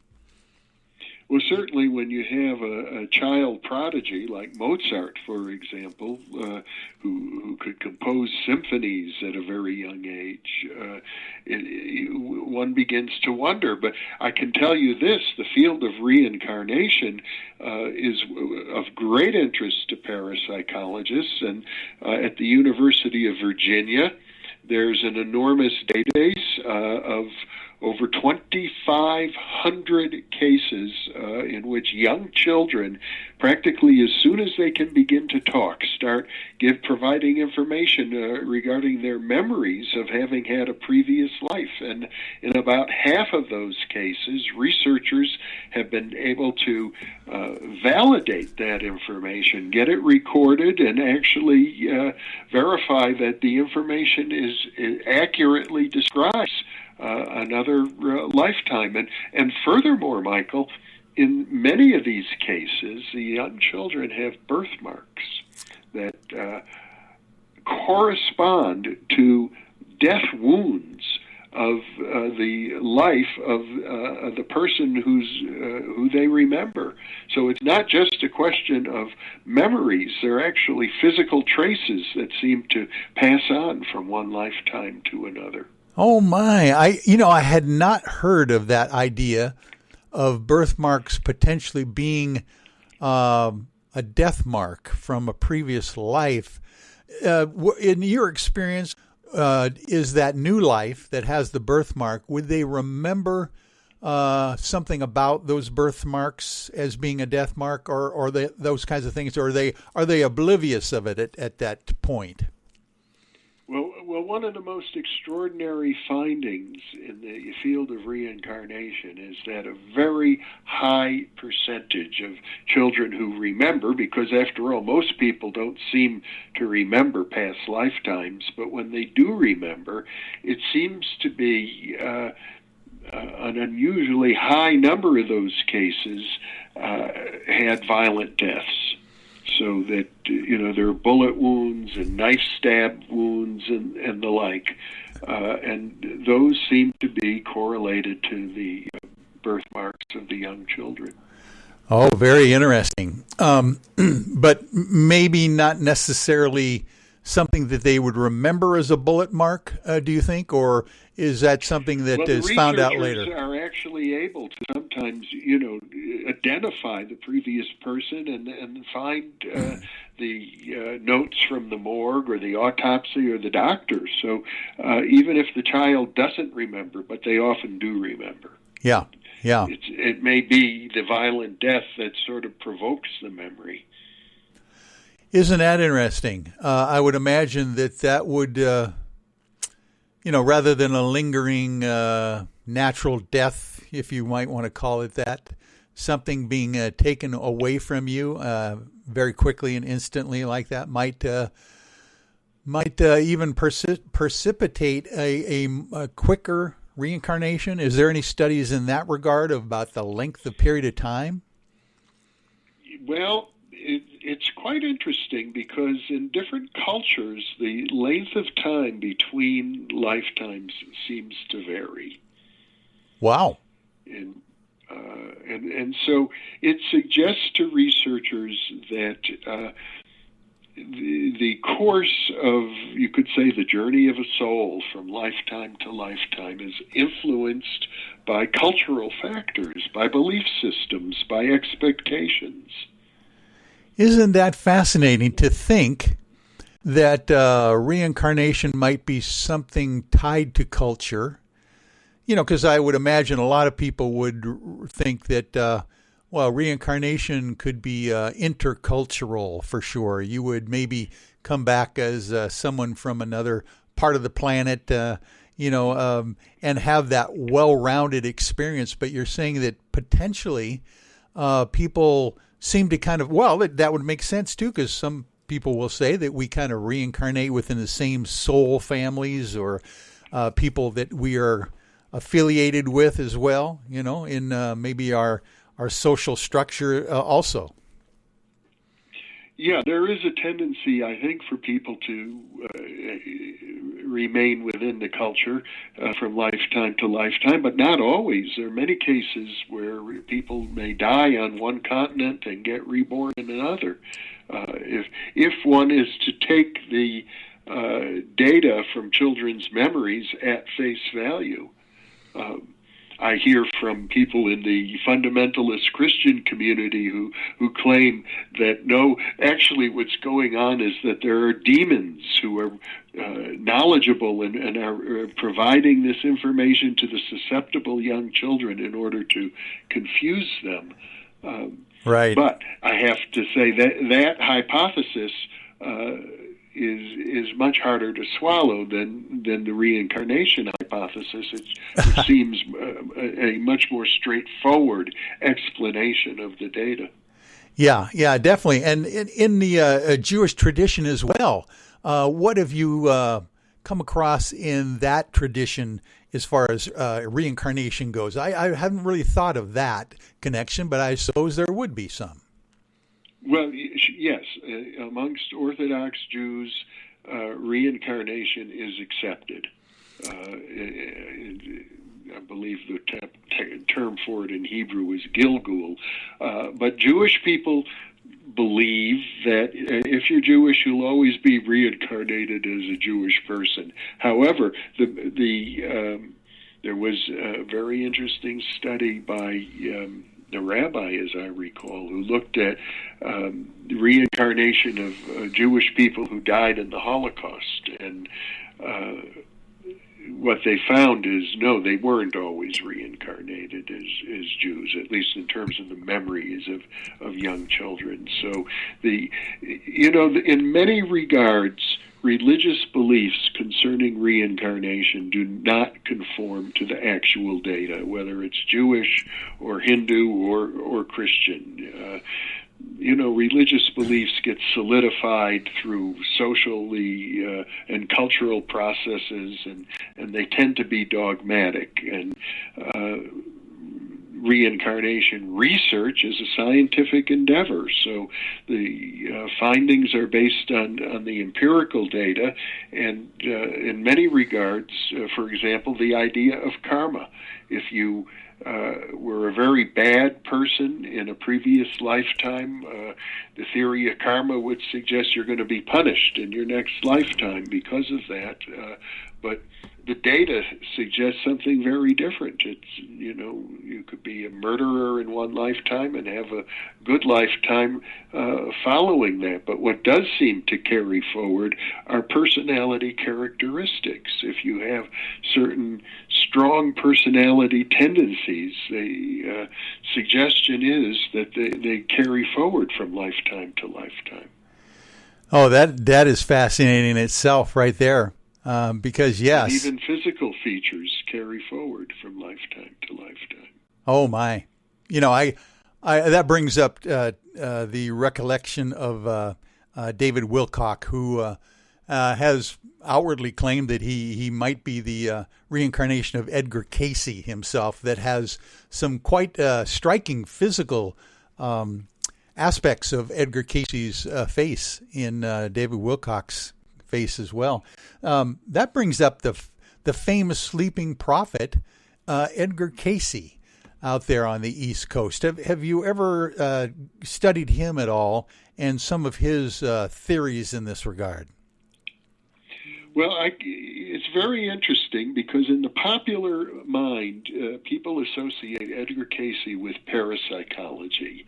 And to my knowledge, there's very, very little, if anything, in the professional parapsychology literature having to do with Edgar Cayce. On the one hand, parapsychologists have tended to avoid it because I think, he did all these health readings and he prescribed remedies based on holistic health procedures and readings about Atlantis and about earth changes and things that seemed a little too far afield for scientific parapsychologists to really get a good handle on. But I can tell you this, one of my parapsychological colleagues, Stefan Schwartz, who has done an enormous amount of good research in parapsychology, including some wonderful studies in the field of archaeology working with psychics. He got his start through studying the Edgar Cayce readings, and he found that they were very inspirational to him to develop research protocols, particularly in the field of archaeology. And so I have to say, based on the reports from Stefan, who I regard very highly, that parapsychologists would do well to pay more attention to Edgar Cayce. Yeah, and matter of fact, Stefan Schwartz, that brings up a memory that I have of the idea that as a geologist, isn't he kind of tying the two, parapsychology and paranormal, into the study of archaeology? How has his studies worked? That's fascinating. Well, he began by a project he called Project Deep Quest, where he was trying to determine if telepathy worked electromagnetically, and one way to test that would be to take psychics down in a submarine under the ocean where very few electromagnetic signals can penetrate, and see if they can still perform remote viewing or clairvoyance under those conditions. And he determined that they could. And then he took a group of remote viewers to Egypt to find various ancient artifacts buried under the sands in the Sahara Desert. Very successful project there, and began doing work with underwater archaeology as well. He found that remote viewers could be more efficient at locating, for example, buried shipwrecks than working with something known as sideband sonar. Yeah. Sideband sonar. Oh my goodness! So he engaged in, I don't know, several dozen projects of this sort back in the 1970s and 1980s. Then he got involved in a wide variety of other forms of research. But I have to say, for people who wonder, what are the practical applications of parapsychology, you have to look no further than the many projects, successful projects that Stefan Schwartz engaged in. And of course, a whole other area of practical applications would be the work done by the U.S. military for 20 years. The projects on remote viewing at Fort Meade, at SRI International, formerly known as the Stanford Research Institute, and the Science Applications Corporation. Well, and of course that brings up your co-author, Russell Targ.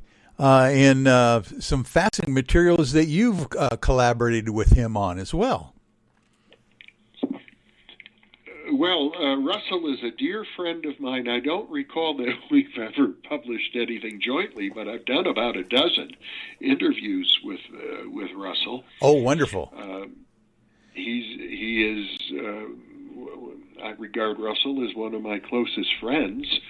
and a brilliant researcher, very successful parapsychologist who helped launch the whole field of remote viewing, as did Stephen Schwartz and other people like Ingo Swann, Hal Puthoff, and Ed May, whom I've interviewed many times. Oh, yeah. You know, though, Michael, while we're talking about colleagues, we have a colleague in common, James Harder, who was one of my professors when I was a student at Berkeley studying parapsychology. He was on my doctoral dissertation committee, and you also had a close relationship with him.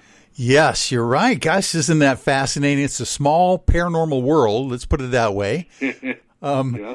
Dr. Harder was, I was his attorney for some projects that he was working on in the paranormal and UFOs myself. So I've got to know him quite well.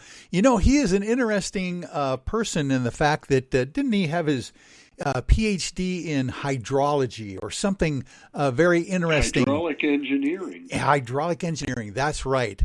And the fact is that has nothing to do with the paranormal, I would imagine, as far as a discipline goes. But he had always been interested in the unique, the paranormal. And if people don't remember, Dr. James Harder was a major field investigator, the chief scientist for APRO, the Aerial Phenomena Research Organization. Way back in the 70s even, Coral and Jim Lorenzon's organization out of Arizona.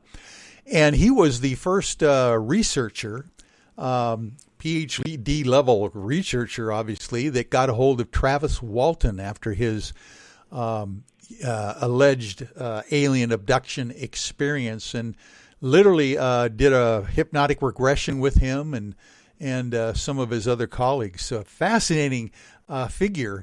And it's amazing to me that he was one of your, I suppose, mentors back then as well. Yes, and in fact, in the course of my work at Berkeley as a doctoral student, I engaged in an extensive study with a fellow named Ted Owens, who claimed he was in telepathic contact with alien entities and could produce UFOs, and in fact did so. Oh, wow. And that was a colleague of Dr. Harder as well, or just yourself? No, Dr. Harder knew him and worked with him also. Actually, Dr. Harder met him through me, and at one point, Dr. Harder was hired, as I recall, by the National Enquirer to go out on a field expedition with Ted Owens to find UFOs. I don't think that particular expedition was successful, or at least there was a dispute between Dr. Harder and Ted Owens as to how successful it was. But Ted Owens produced a UFO sighting for me that was quite dramatic. He said he was going to produce a UFO that would be seen by hundreds of people, that would be photographed, and the photograph would be published on the front page of one of our local newspapers, and that actually did happen. Oh, man. We've got to get into some of those interesting subjects on the next hour, the final hour of the show coming up here with Dr. Jeffrey Mislove. Thank you so much for all we've done so far, folks, but hang in there. We're going to be right back after this. Hey, space travelers. This is John Resig, founder of the CHIVE and CHIVE Charities. If you know anything about our website, you know we like to do things a little differently. We're not some faceless organization collecting money for a nebulous cause. Our donor dollars go directly toward life-improving items. Then we give those items directly to an underdog who needs it most. To become a donor with Spaced Out Radio's official charity, CHIVE Charities, just go to chivecharities.org/donate. Are you an experiencer of something strange that can't be explained? Do you want help finding out what's going on? I'm Ryan Stacy, head of the Experiencer Support Association, otherwise known as TESA. We've teamed up with Spaced Out Radio to investigate cases filled out in the SOR Sightlines report. We are independent, and there's no cost to what we do. All we need is your experience. Let's find out what's happening together on the SOR Sightlines report. We are scouring the world for the most intriguing stories of your day.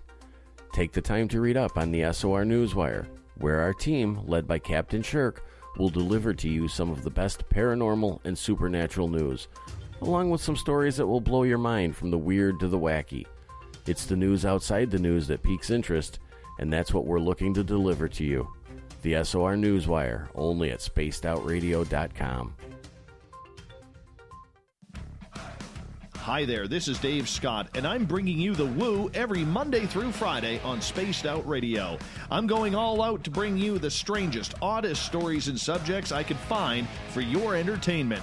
Why? Because when we hit peak Woo, I know I've done my job. So come tune us in at spacedoutradio.com, 9:06 Pacific, 12:06 a.m. Eastern, and together, my friends, we own the night.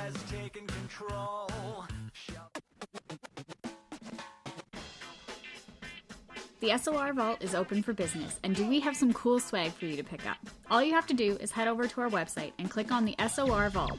You have a variety of cool logos to choose from, and put them on anything you want. T-shirts, hoodies, hats, coffee mugs, you name it, we can get it to you. So do your shopping by supporting the store you love. Get your Spaced Out Radio swag at the SOR Vault today.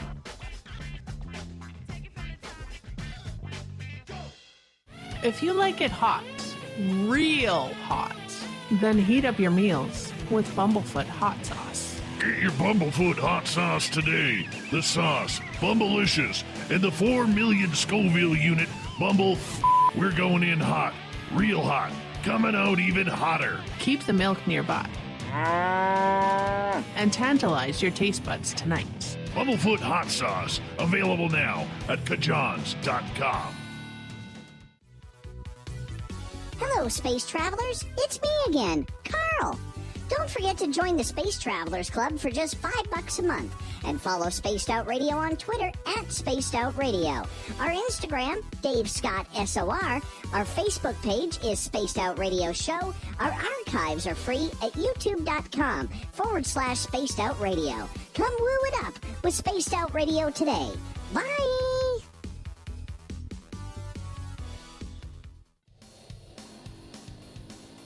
We all know on Spaced Out Radio we love a good beard and mustache, so why not take care of your facial hair with Mighty Moose Beard Oil? Made in Canada, we're taking care of beards and stashes around the world. We use 100% natural ingredients with our oils and balms to make your whiskers feel silky smooth. Use promo code SOR2019 at MightyMooseBeard.com today.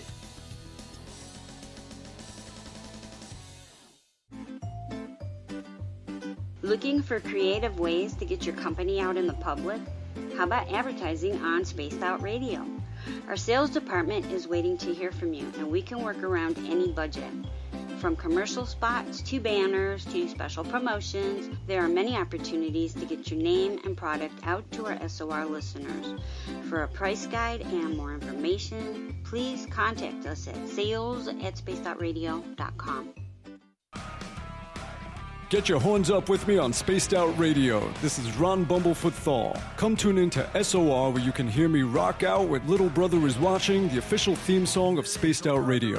And then come on over to bumblefoot.com where you can find out about my tour schedule, my music, and everything else. Bumblefoot.com keeps you up to date on what I'm doing and the best way to stay in touch with my music and music camps. Sign up for my newsletter at bumblefoot.com and remember, Little Brother Is Watching. Hi, this is Amber Beckrud, and I want to invite you to subscribe to our YouTube channel where we store all of the SOR show archives for free. And as an added bonus, every 2 weeks I'm posting brand new content on Cryptid Tales, where I will get into some of the spookier legends and folklore from around the world and tell the stories that go with them. Find us at youtube.com/Spaced Out Radio and check out Cryptid Tales today. Drop a comment and let me know what you want to hear. See you there. For the price of 1 cup of coffee a month, you can become an SOR Space Traveler. The Space Travelers Club is a place where you can interact with other listeners, either live during the show or on our great forum. We want your stories, pictures, comments, and ideas. You'll get live video streams, exclusive content, and be a part of our newsletter. Stay in touch with everything SOR. The Space Travelers Club is just $5 a month at spacedoutradio.com. Hey everyone. I'm John Edwards. And I'm Stacey Edwards. Together, we're taking over Saturday nights on Spaced Out Radio, where we're going to bring our own experiences of the paranormal and talk to the best people we can find to help bring you answers to your strange tales. We're here to entertain your need for weekend woo! So tune us in at spacedoutradio.com starting at 9:06 Pacific, 12:06 a.m. Eastern, where we can all get a little spooky together. Spaced Out Saturday nights right here at spacedoutradio.com.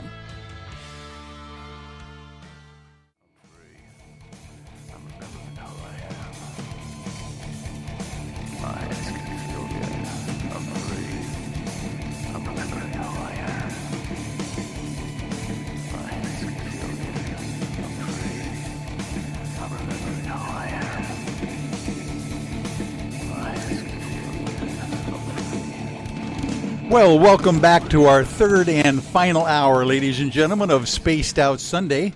I am your host, Michael W. Hall. Thanks for being with us tonight. We welcome back everyone listening in on our terrestrial affiliates, QEE 99.1 FM in Noonan, Georgia, and UPRN 107.7 in New Orleans. On the digital side, we're also on Revolution Radio. And don't forget, you can always check out our archives at youtube.com/Spaced Out Radio. Do us all a favor and hit that subscribe button. Our website, of course, is spacedoutradio.com, where we have a plethora of features for you, including rocking out to some Bumblefoot, shopping at our Spaced Out Radio store, and catching up on the SOR Newswire, and so much more. And by the way, this is the so much more that we have, because we have our special guest this evening, Dr. Jeffrey Mislove, the parapsychologist who has the only Ph.D. doctoral education in parapsychology. I think this is fascinating stuff. And welcome back, Jeffrey. Thank you for being with me. Thank you for having me, Michael. But I really should be clear that although I have the only doctoral diploma that says parapsychology, there are hundreds of researchers in the field, many of whom did doctoral research in parapsychology. It's just that their diplomas would say psychology or philosophy or education or some other discipline. So my distinction is unique, but I don't want to make it sound as if nobody else ever got an education in the field. Yeah, well, that's nice clarification there, but it is quite unique for sure to have that diploma on the wall that says Doctor of Parapsychology. That is fascinating. I flash back to my doctorate in jurisprudence, that is on the wall there, and most people will look at my diploma at my law office and go, "You're a doctor of jurisprudence. What does that mean?" But it is fascinating. By the way, it was kind of funny. Back in October of last year, my local statewide bar association, the Washington State Bar Association, actually did a feature article in their monthly publication called "The Paranormal Lawyer" about myself, and I thought that was quite weird to be able to be monikered by your own peers as the paranormal lawyer out there. So I would imagine that over the years you have been, looked at askance potentially by some of your fellow colleagues and or with awe as well. Well, I can say this. A lot of times when people think about going into parapsychology, they are given the advice, first establish yourself in some mainstream field where you can earn a living. Don't try to go directly into parapsychology. I found that the closer I got to getting my doctoral degree, the more hurdles were put up. And then after the degree was awarded, various people who identified themselves as skeptics put a lot of pressure on the university to revoke the degree, and at the end of the day, they even libeled me. I had to fight a libel suit because an article was published in Psychology Today suggesting that maybe I didn't even get the degree, but if I did get it, I certainly didn't deserve it. There's a lot of hostility out there. Oh, my, and that's in Psychology Today. Oh, well, what a what a thing to have to respond to in that regard. I hope you had a good paranormal lawyer helping you in that potential defamation suit. Well, you know what? I had a fabulous lawyer. I love the man. He's now deceased, William Jennings. He first introduced himself to me as Captain Rainbow, and he had a statue of Don Quixote in his office tilting at windmills. Oh, my. And that's what I do. I tilt at windmills, and we fought the libel suit, and after 6 years, received a favorable settlement, which enabled me to acquire real estate in California that took off dramatically and is largely the basis of what wealth I possess today. So I owe William Jennings a debt of gratitude. Oh, my. That sounds like a person that I need to look into, even though he's deceased at this point. Sounds like an interesting character who literally, Captain Rainbow, he called himself. I like that. The paranormal lawyer, Captain Rainbow. I like it. Yeah, he was a wonderful man, and actually for a while, while I was defamed, I was actually studying with him in his law office with the idea of maybe taking the bar exam myself one day. Oh, my goodness. And the California bar exam is literally the toughest bar exam in the country. If you didn't know that would have been a challenge for sure. But I can have a feeling you would have done very well as a lawyer yourself. I was tempted. It's a fascinating field, but at the end of the day, I think I ended up pursuing my own unique destiny, and I'm glad to be doing what I'm doing. It's very fulfilling to have a career in parapsychology in spite of all of the many, many, many challenges. It's a difficult field, but extremely rewarding. Oh, I would imagine that even nowadays with the new paradigm shifts that seem to be happening in science, that you are on the cusp of something unique at this point in your career. Well, even though I'm 73, I sometimes feel like I'm just getting started. Oh, gosh, I feel the same way in my 35 years as a lawyer. I'm 67 and going to be 68 myself, and it's almost as if this is like a whole new ball game that we're entering into with, of course, all the pressures of society and what we're going through right now with, having to hunker down and all that stuff. But the whole idea of our professions blossoming, I think, burgeoning in strange ways that we never would have thought about, I think, 20 years ago for sure.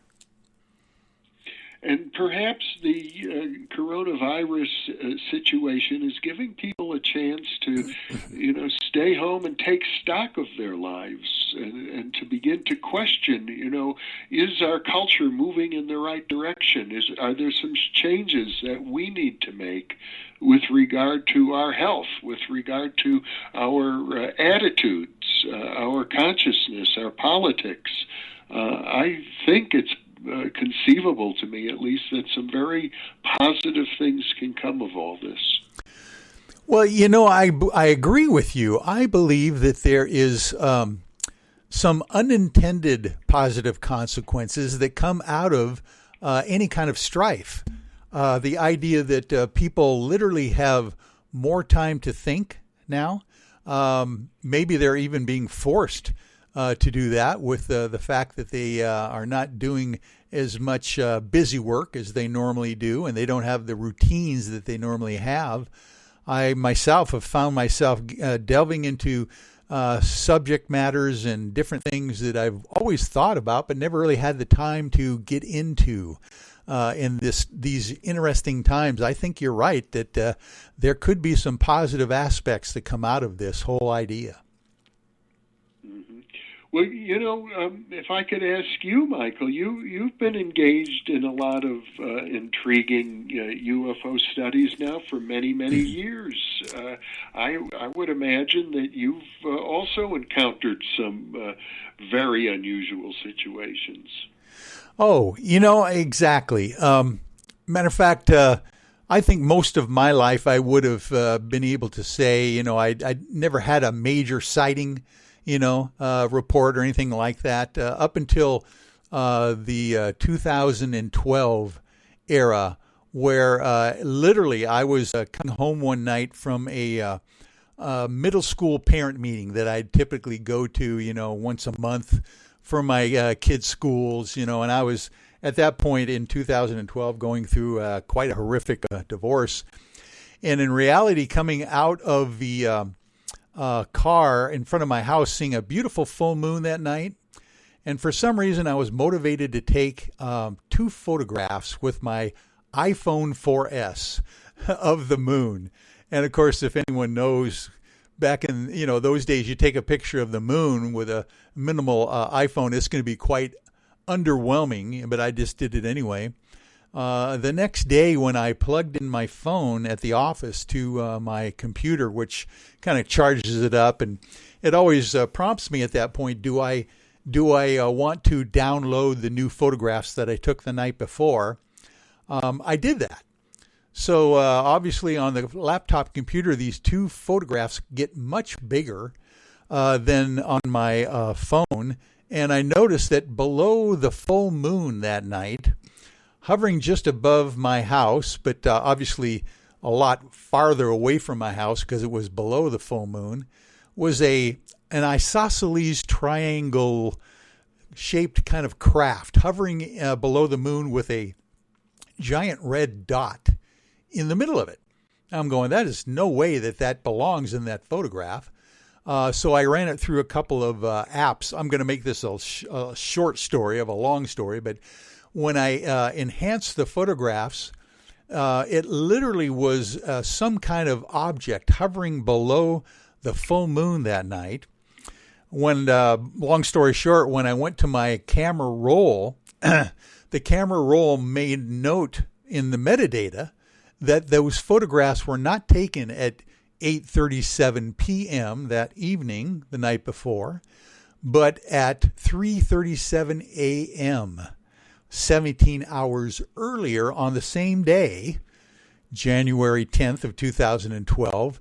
And believe me, Jeffrey, I'm not doing anything at 3:37 in the morning, let alone taking pictures of UFOs under the full moon. So anyway, that's just one of the strange things that happened to me. It seems I could have sworn on a stack of Bibles that I took this photograph, these 2 photographs, the second apart, on the front stoop of my house in the Seattle, Washington area. So things have always changed since that point. Things have come more concrete. The idea that what we experience, we may not remember the way way they actually happen. It's fascinating stuff to me. It sounds like you're dealing with missing time. It is a strange conundrum because in reality, I know exactly when I came home from the meeting. It only takes me a few minutes to get there from the meeting. It ends at 8:30. I literally got out of the car at about 8:37, so I can contract the idea that I supposedly took these photographs at 8:37 p.m. on that night. But in reality, not only were the metadatas on the 2 photographs showing that they were taken at 3:37 a.m. and 3:38 a.m.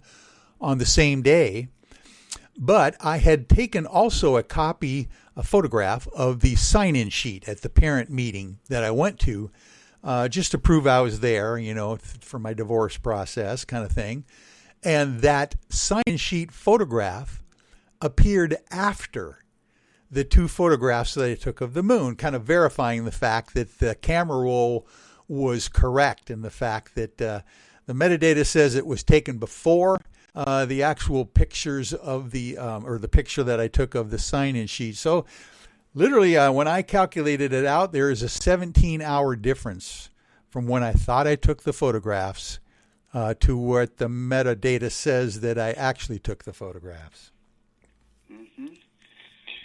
So we're dealing with some sort of a phenomenon that can impact human consciousness. Yes. And in sometimes so seamless of a way, I think, that it's just insidious. My goodness.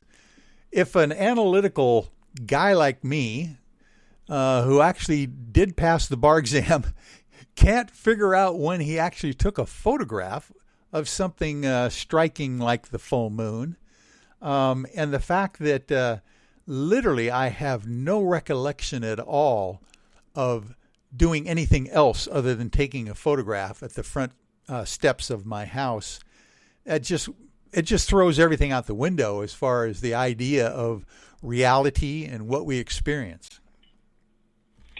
You know, I have done a video interview recently with a philosopher named Jason Reza Georgiani, who talks about virtual reality and the idea that what we think of as solid physical reality may not be quite what we expect. It could be that we're living inside of something of a computer simulation or something akin to that, and that there may be, you could call them hyperspace entities who are quite capable of manipulating our reality in ways that seem incomprehensible to us.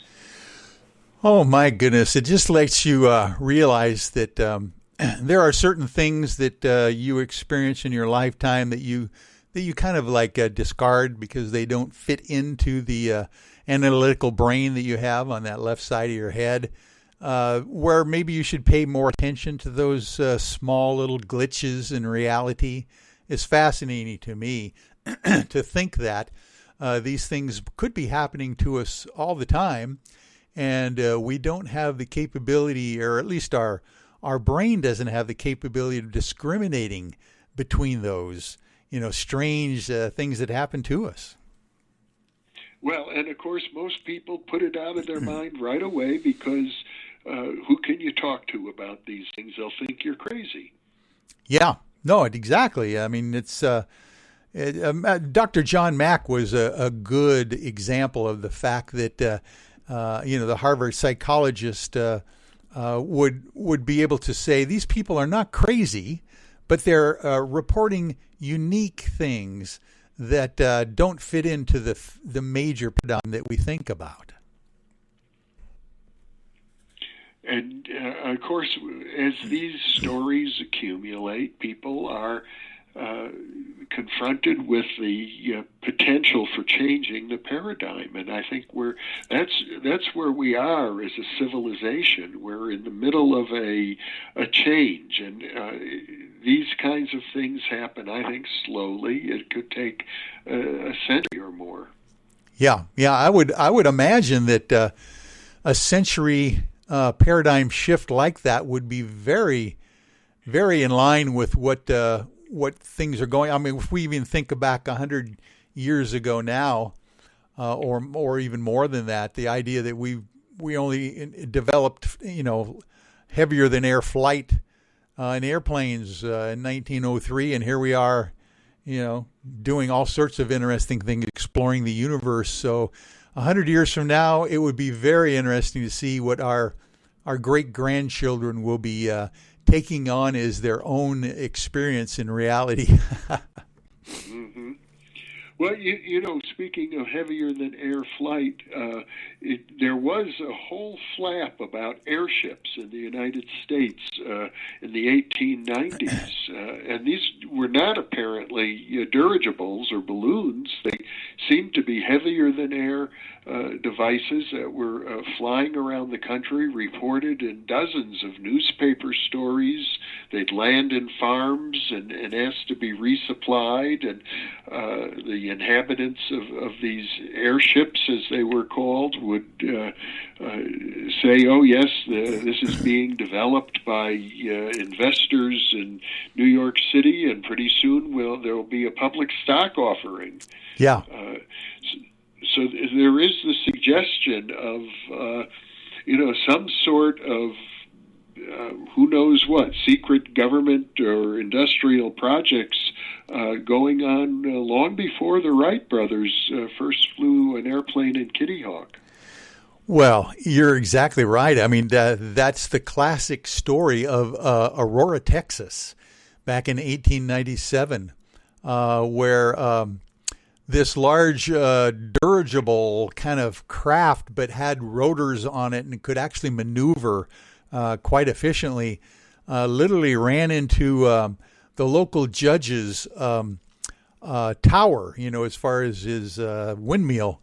And matter of fact, I think in that little town, they even have the story of the actual small little alien that died in the crash or died later on, I don't know when, in their local graveyard that people have talked about trying to dig up over the years as well.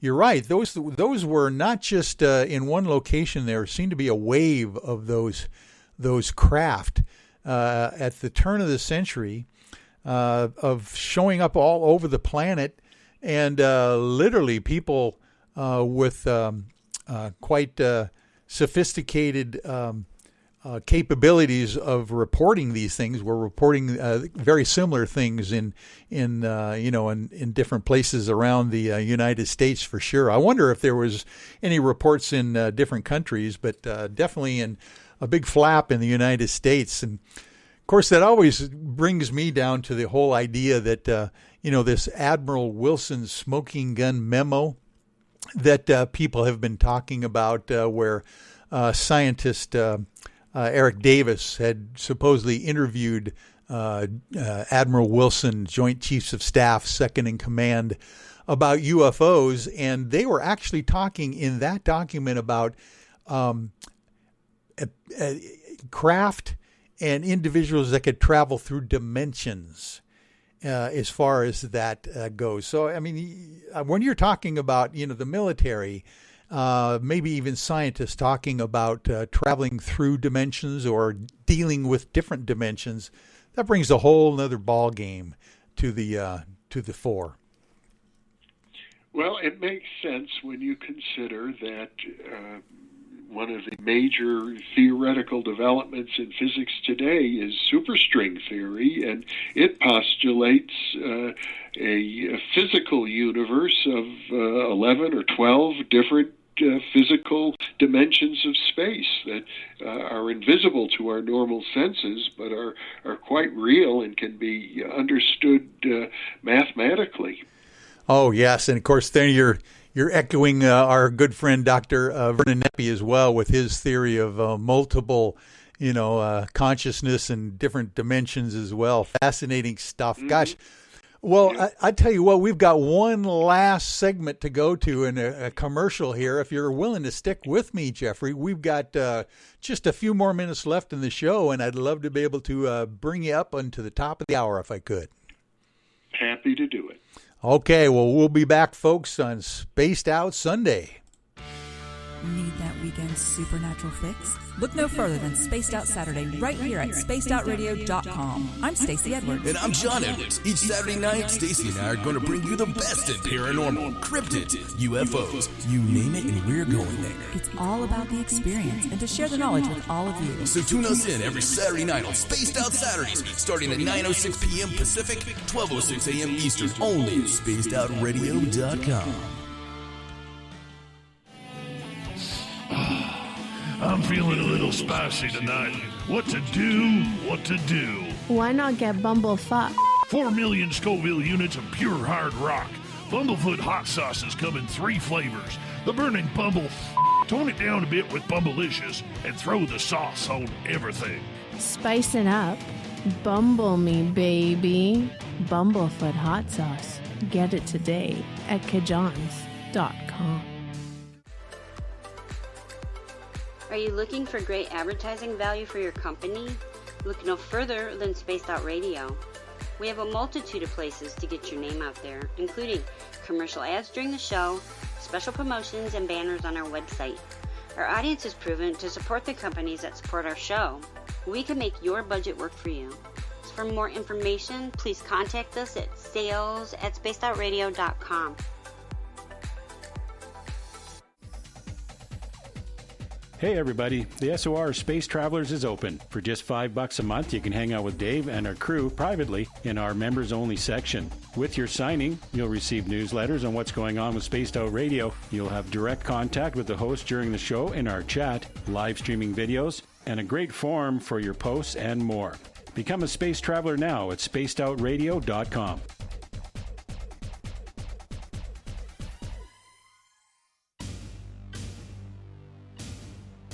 You wanted new SOR gear, and now you can have it. The SOR Vault is fully stocked with t-shirts, hats, hoodies, mugs, and everything in between, with great logos for you to choose from. So head on over to spacedoutradio.com, click on the SOR Vault, and go shopping. Pricing is quite affordable, and you can look good representing your favorite show. So go to our website and pick up your new SOR wear at the SOR Vault today. Are you addicted to the woo? Good. Me too. This is Dave Scott, and you can woo it up with me every Monday through Friday, starting at 9:06 Pacific, 12:06 a.m. Eastern, for 3 hours of great entertainment in the subjects you love. UFOs, ghosts, cryptids, intuition. Yes, we hit it all 5 days a week. Look for us at spacedoutradio.com, where together, my friends, we own the night. At spacedoutradio.com, we are keeping you up to date on all the news with the SOR Newswire. Captain Shirk leads the team that is bringing you the news of the day and exclusive stories on everything paranormal and supernatural. It's free to read, it's updated daily, and it's right there for you. The SOR Newswire is a one-stop shop for the news of the day. Check it out at spacedoutradio.com today.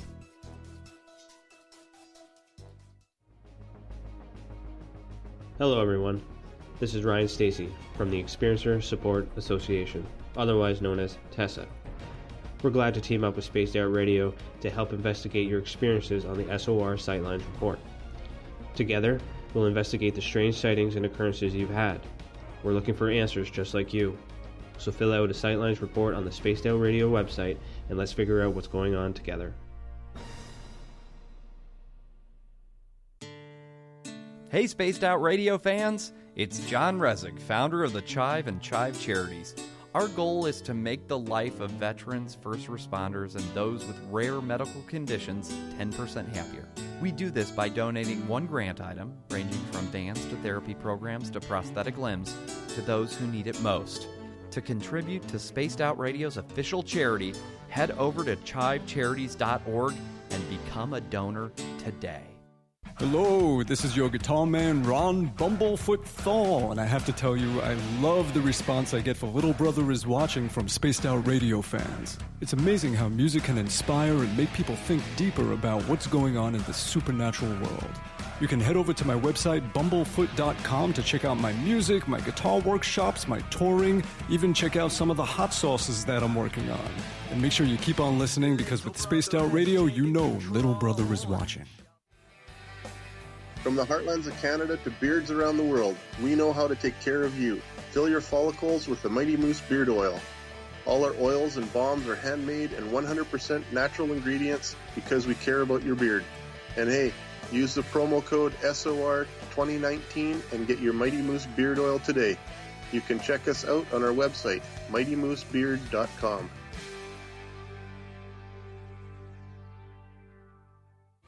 We're adding to the entertainment online for Spaced Out Radio.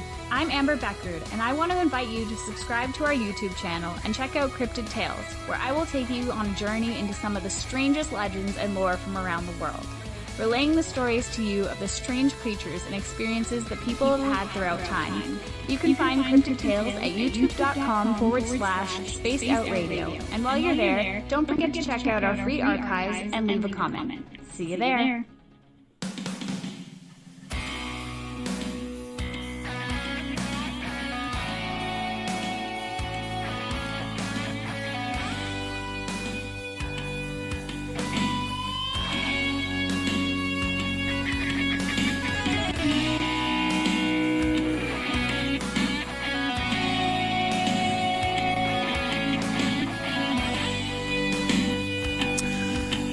Well, welcome back, ladies and gentlemen. This is Spaced Out Sunday, and thank you for being with me. This is your host, Michael W. Hall, the old paranormal lawyer, talking with a fascinating guest tonight. This is Dr. Jeffrey Mislove, and I'm in hog heaven here talking with a fellow paranormal person as far as that goes, but the person who actually has a doctorate in parapsychology. So, Jeffrey, thank you very much for being with me during this entire evening. I think it's been quite enlightening for folks.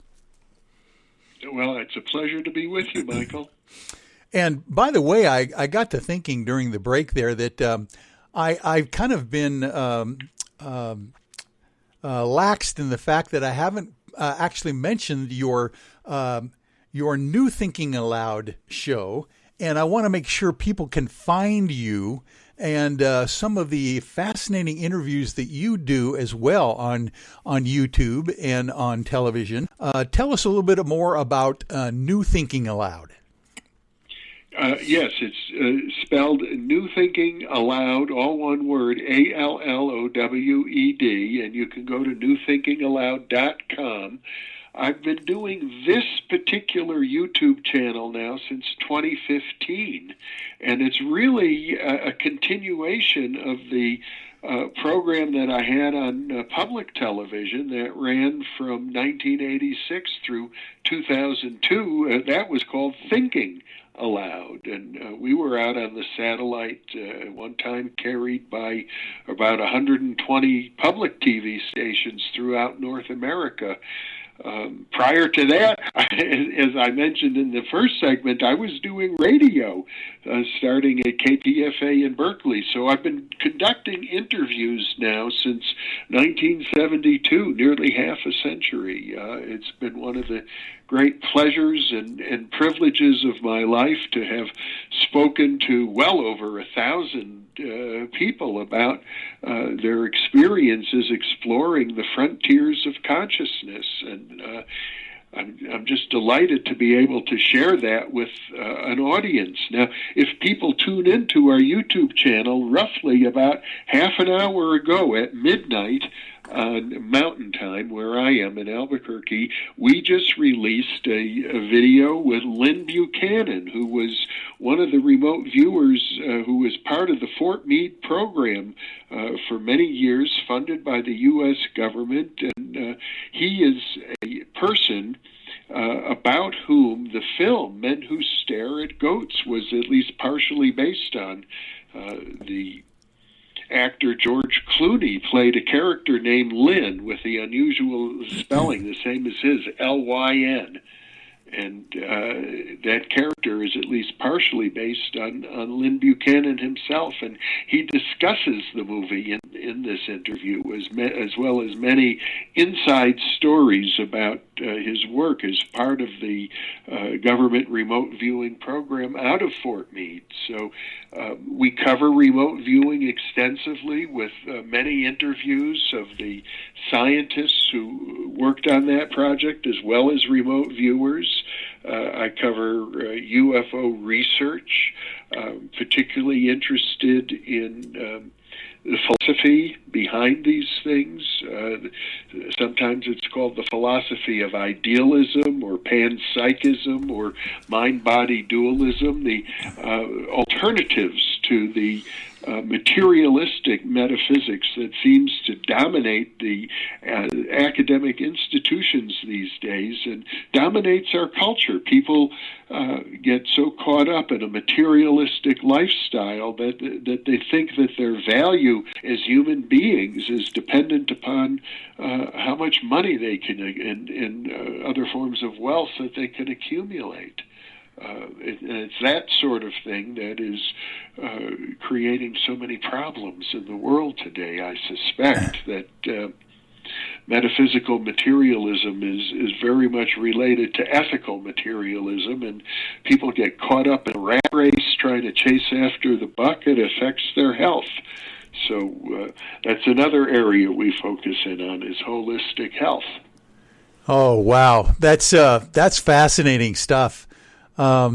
The idea that you have literally been at the forefront of this whole idea of parapsychology, the paranormal, the supernatural, let's put it that way, for 50 years. I mean, that is fascinating. I mean, I have a degree from the Edward R. Murrow College of Communications, and a broadcast journalism degree myself that I really never used because I went into the law later on. But I can imagine you being like the Edward R. Murrow of parapsychology, out there on the forefront, interviewing all these people through decades and decades of change and paradigm shifts out there. Wasn't Lynn Buchanan what they determined to be the 001 remote viewer? I think he was the first guy that got that moniker in that program? Well, I normally associate that with another remote viewer named Joe McMoneagle. Oh, gosh, you're right. Yeah. Mm-hmm. Joe McMoneagle as well. That's fascinating. They were colleagues. They worked very closely together. Yeah. And just like in that movie, The Men Who Stare at Goats, what a great film that is. My gosh, Kevin Spacey and, all the great actors in that film. But the idea that just a few of those guys were basically picked out of the ranks as privates sometimes, finding out that they were better remote viewers than other people. It didn't have anything to do with maybe their rank or intelligence or whatever, but they had this capability that others necessarily didn't have. But then I think that they find that they were able to even train some folks to get those remote viewing skills as well. And today there's something of a cottage industry. People like Lynn Buchanan has trained hundreds of people, and some of the people he's trained are now also themselves trainers. So there are several thousand people out there now practicing remote viewing, and they're working on a variety of projects. They help out in law enforcement. They get engaged in archaeological projects or helping people in mining, looking under the soil for oil and minerals, or trying to find missing children, or working in the area of technological innovation. So it's all happening kind of quietly. They don't necessarily, if they're working on a commercial project, they don't publish their results, but their success is spread by word of mouth. And these organizations have been active now. I believe it's been since 1996 when the government program closed down. So it's been about 25 years, and this cottage industry is flourishing. There is an international remote viewing association today. There are publications about remote viewing, and maybe a dozen different organizations that train people in remote viewing. And I think some people, or probably even most people, have a different idea of what remote viewing is. The idea that you're supposedly maybe meditating on something and coming up with a target or something. But if it might be interesting if you could explain a little bit about how that actually works, because these people sometimes just don't even know what they're remote viewing. Isn't that right?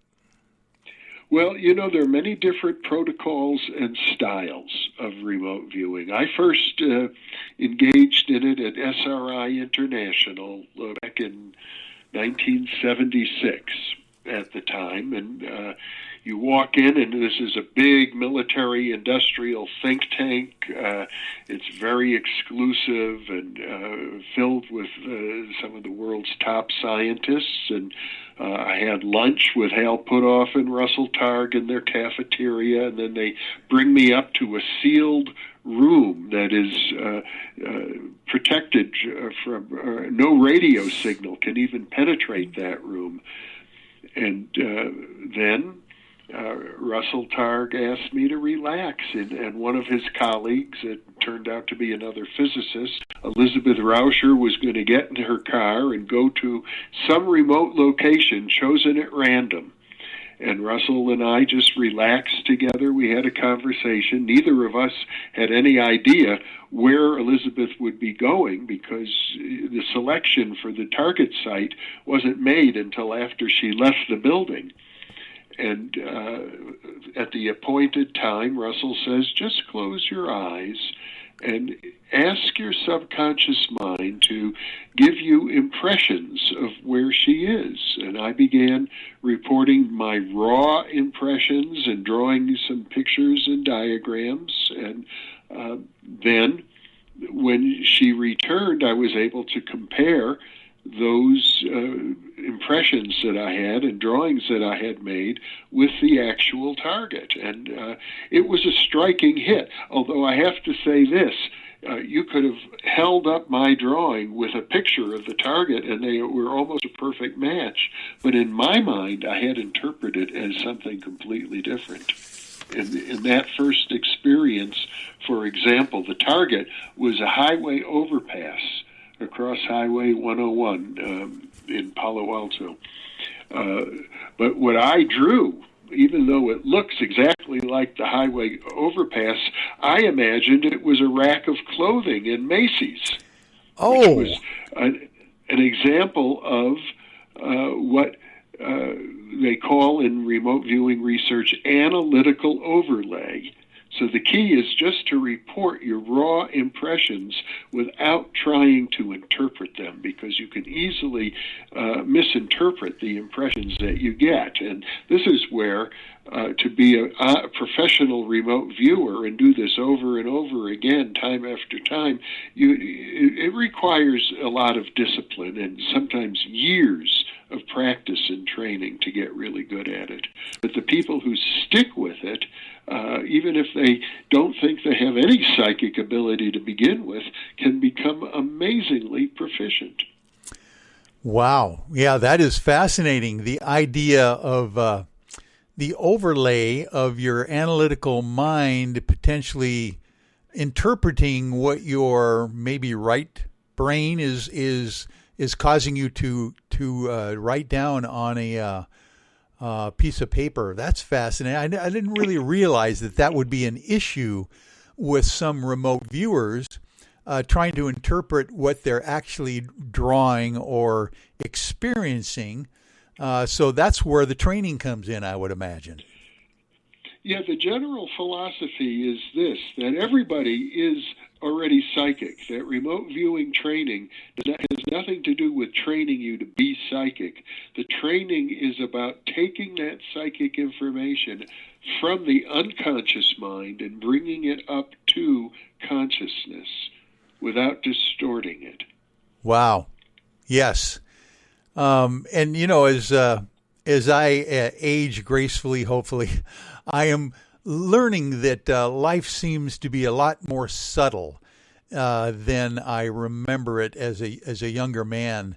You know, of course, back in the old days, I used to always think I was in charge of my life, and you know, if I worked harder or did something different, I would be much more successful. But you know, the whole idea of the subtleness of life, I think, is a fascinating thing to think about, and kind of goes to the shamanic traditions, you know, of various cultures as well, where you don't have to be forceful to experience the true reality out there. In fact, if you approach reality gently, I think you're more likely to see it as it is. Oh, very nice. If you approach it forcefully, you're tending to try and get reality to conform to what you want it to be, rather than to allow it to present itself to you. Yes, and isn't it amazing where you will, back in your youth, come up with the idea that I am definitely going to have a dream tonight that's going to be very important for me. It's almost as if you're forcing it to happen, And it does happen in some cases when you make that, concerted effort. But I think probably the real reality of life is kind of living as if you're trying to stay in the middle of the stream, rather than trying to paddle too hard against the current, maybe. Well, in that story, an important part of it is that I agonized for months about how I was going to solve this problem. I was a very tense person, if you had known me back then.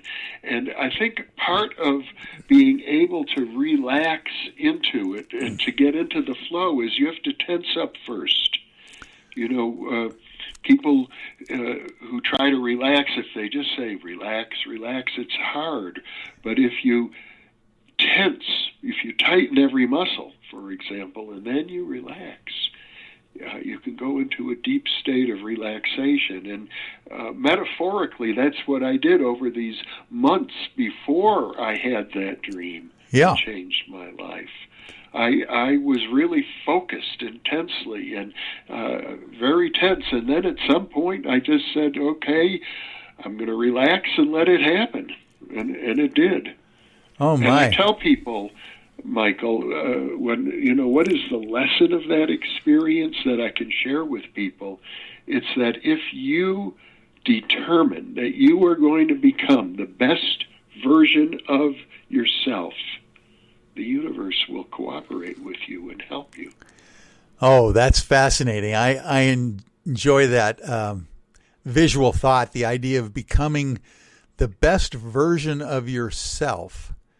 And allowing the universe to lead you into that direction, because I've always thought as well is that if I can express my gratitude for what I have, my co-creative abundance, if you might say, that it seems to attract something that's much more positive than if I worry constantly. Which I was a real professional worrier most of my life, being in the law profession and, studying the whole idea of trying to solve people's problems, and those kinds of things. I definitely did a concerted effort for a long period of time trying to make things happen, and rather than just being grateful for where I am and then allowing things to happen to me to keep me on the right path, I suppose. Well, it seems as if you're in a completely different phase of your life now.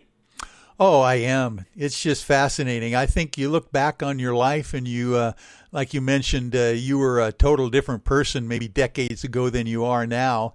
It's probably a good thing that we learn as we go, maybe from our mistakes, and our relationships, with others as well. So it's a fascinating idea that you often wonder, too, am I learning enough this time around? Am I learning enough that maybe I don't have to do this again? Yeah, good luck with that. Yeah. You wonder, my gosh, how long is this road going to take us? How many times do we do the same things and potentially have to experience some of the same things that we maybe have difficulty in dealing with? I would always imagine that, the idea that our worst enemies are our best teachers in this lifetime. That's always a fascinating topic to me. Mm-hmm. Well, Ted Owens, the man who I was telling you about earlier, who predicted this UFO sighting that was photographed and published in the front page of the Berkeley Gazette, he once told me that you get extra points, you get extra karmic points when you do good things and favors and send positive thoughts to the people who you think of as your enemies. Oh, that is a fascinating subject. Oh, yes. And I've caught myself recently in my older age thinking about that idea that there's certain people that you just have a difficult time with because of probably clashing in personalities, that kind of thing. And there seem to be classic icons that you run across in your experience. And at first, you just don't want anything to do with these folks. And obviously, at one point, you maybe get over that initial rub of personalities. But often thought that, my gosh, maybe I need to even be grateful for those people that come across my life that I really didn't enjoy so much. Maybe that is the exact same thing that I need to work on this time around. Yeah.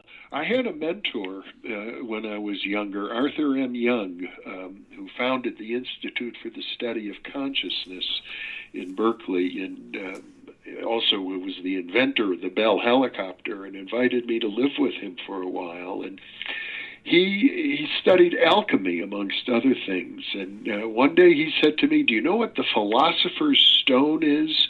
The stone that turns lead into gold?" He said, "It's the obstacles that you face in life.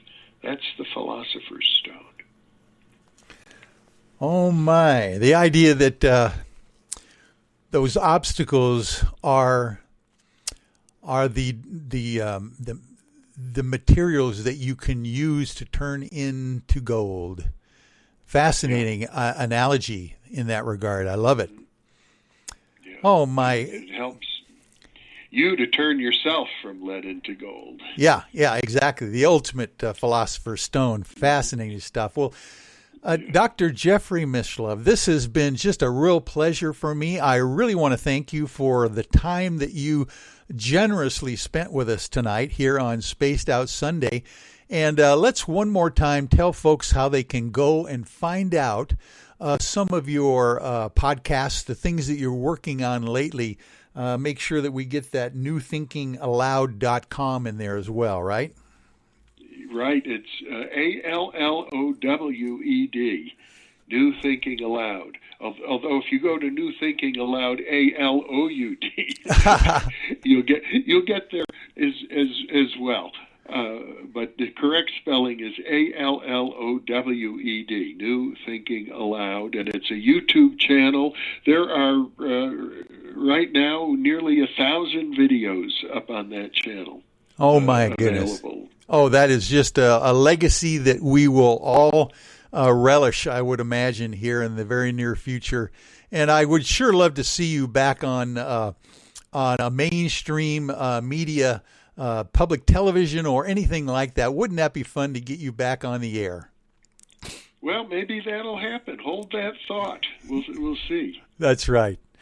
Well, thank you again, everyone, for joining me. This has been Dr. Jeffrey Mislove, the only Ph.D. with a parapsychology degree. And I want to thank everyone for joining me here on Spaced Out Sunday. And we will be back next week with a whole new show and a brand new guest. And thank you for joining me, folks. Had some land east of Washington. On his land, this man he had a deep dark hole upon. People came from miles around to throw their trash down in to see how deep the hole was and listen for its end. Well, I want to thank everybody and remind you that Mr. Ron Bumblefoot THAL is the official music of Spaced Out Radio, rocking us in and out of every single show, and you can find more information and music at bumblefoot.com. A very special thanks to everyone listening in at home and in your cars at work and in the chat rooms and wherever you are around the world. Remember, the show has been currently copyrighted by Spaced Out Radio and SOR Media Ventures Limited. Thank you for sharing your evening with us, folks, because together, my friends, we own the night. Good night, everyone. We will see you next Sunday. So if you chance to find yourself in Eastern Washington, your legend of Mill be reminded one. Don't ride alone every night on that vast ridge. Listen carefully. beware.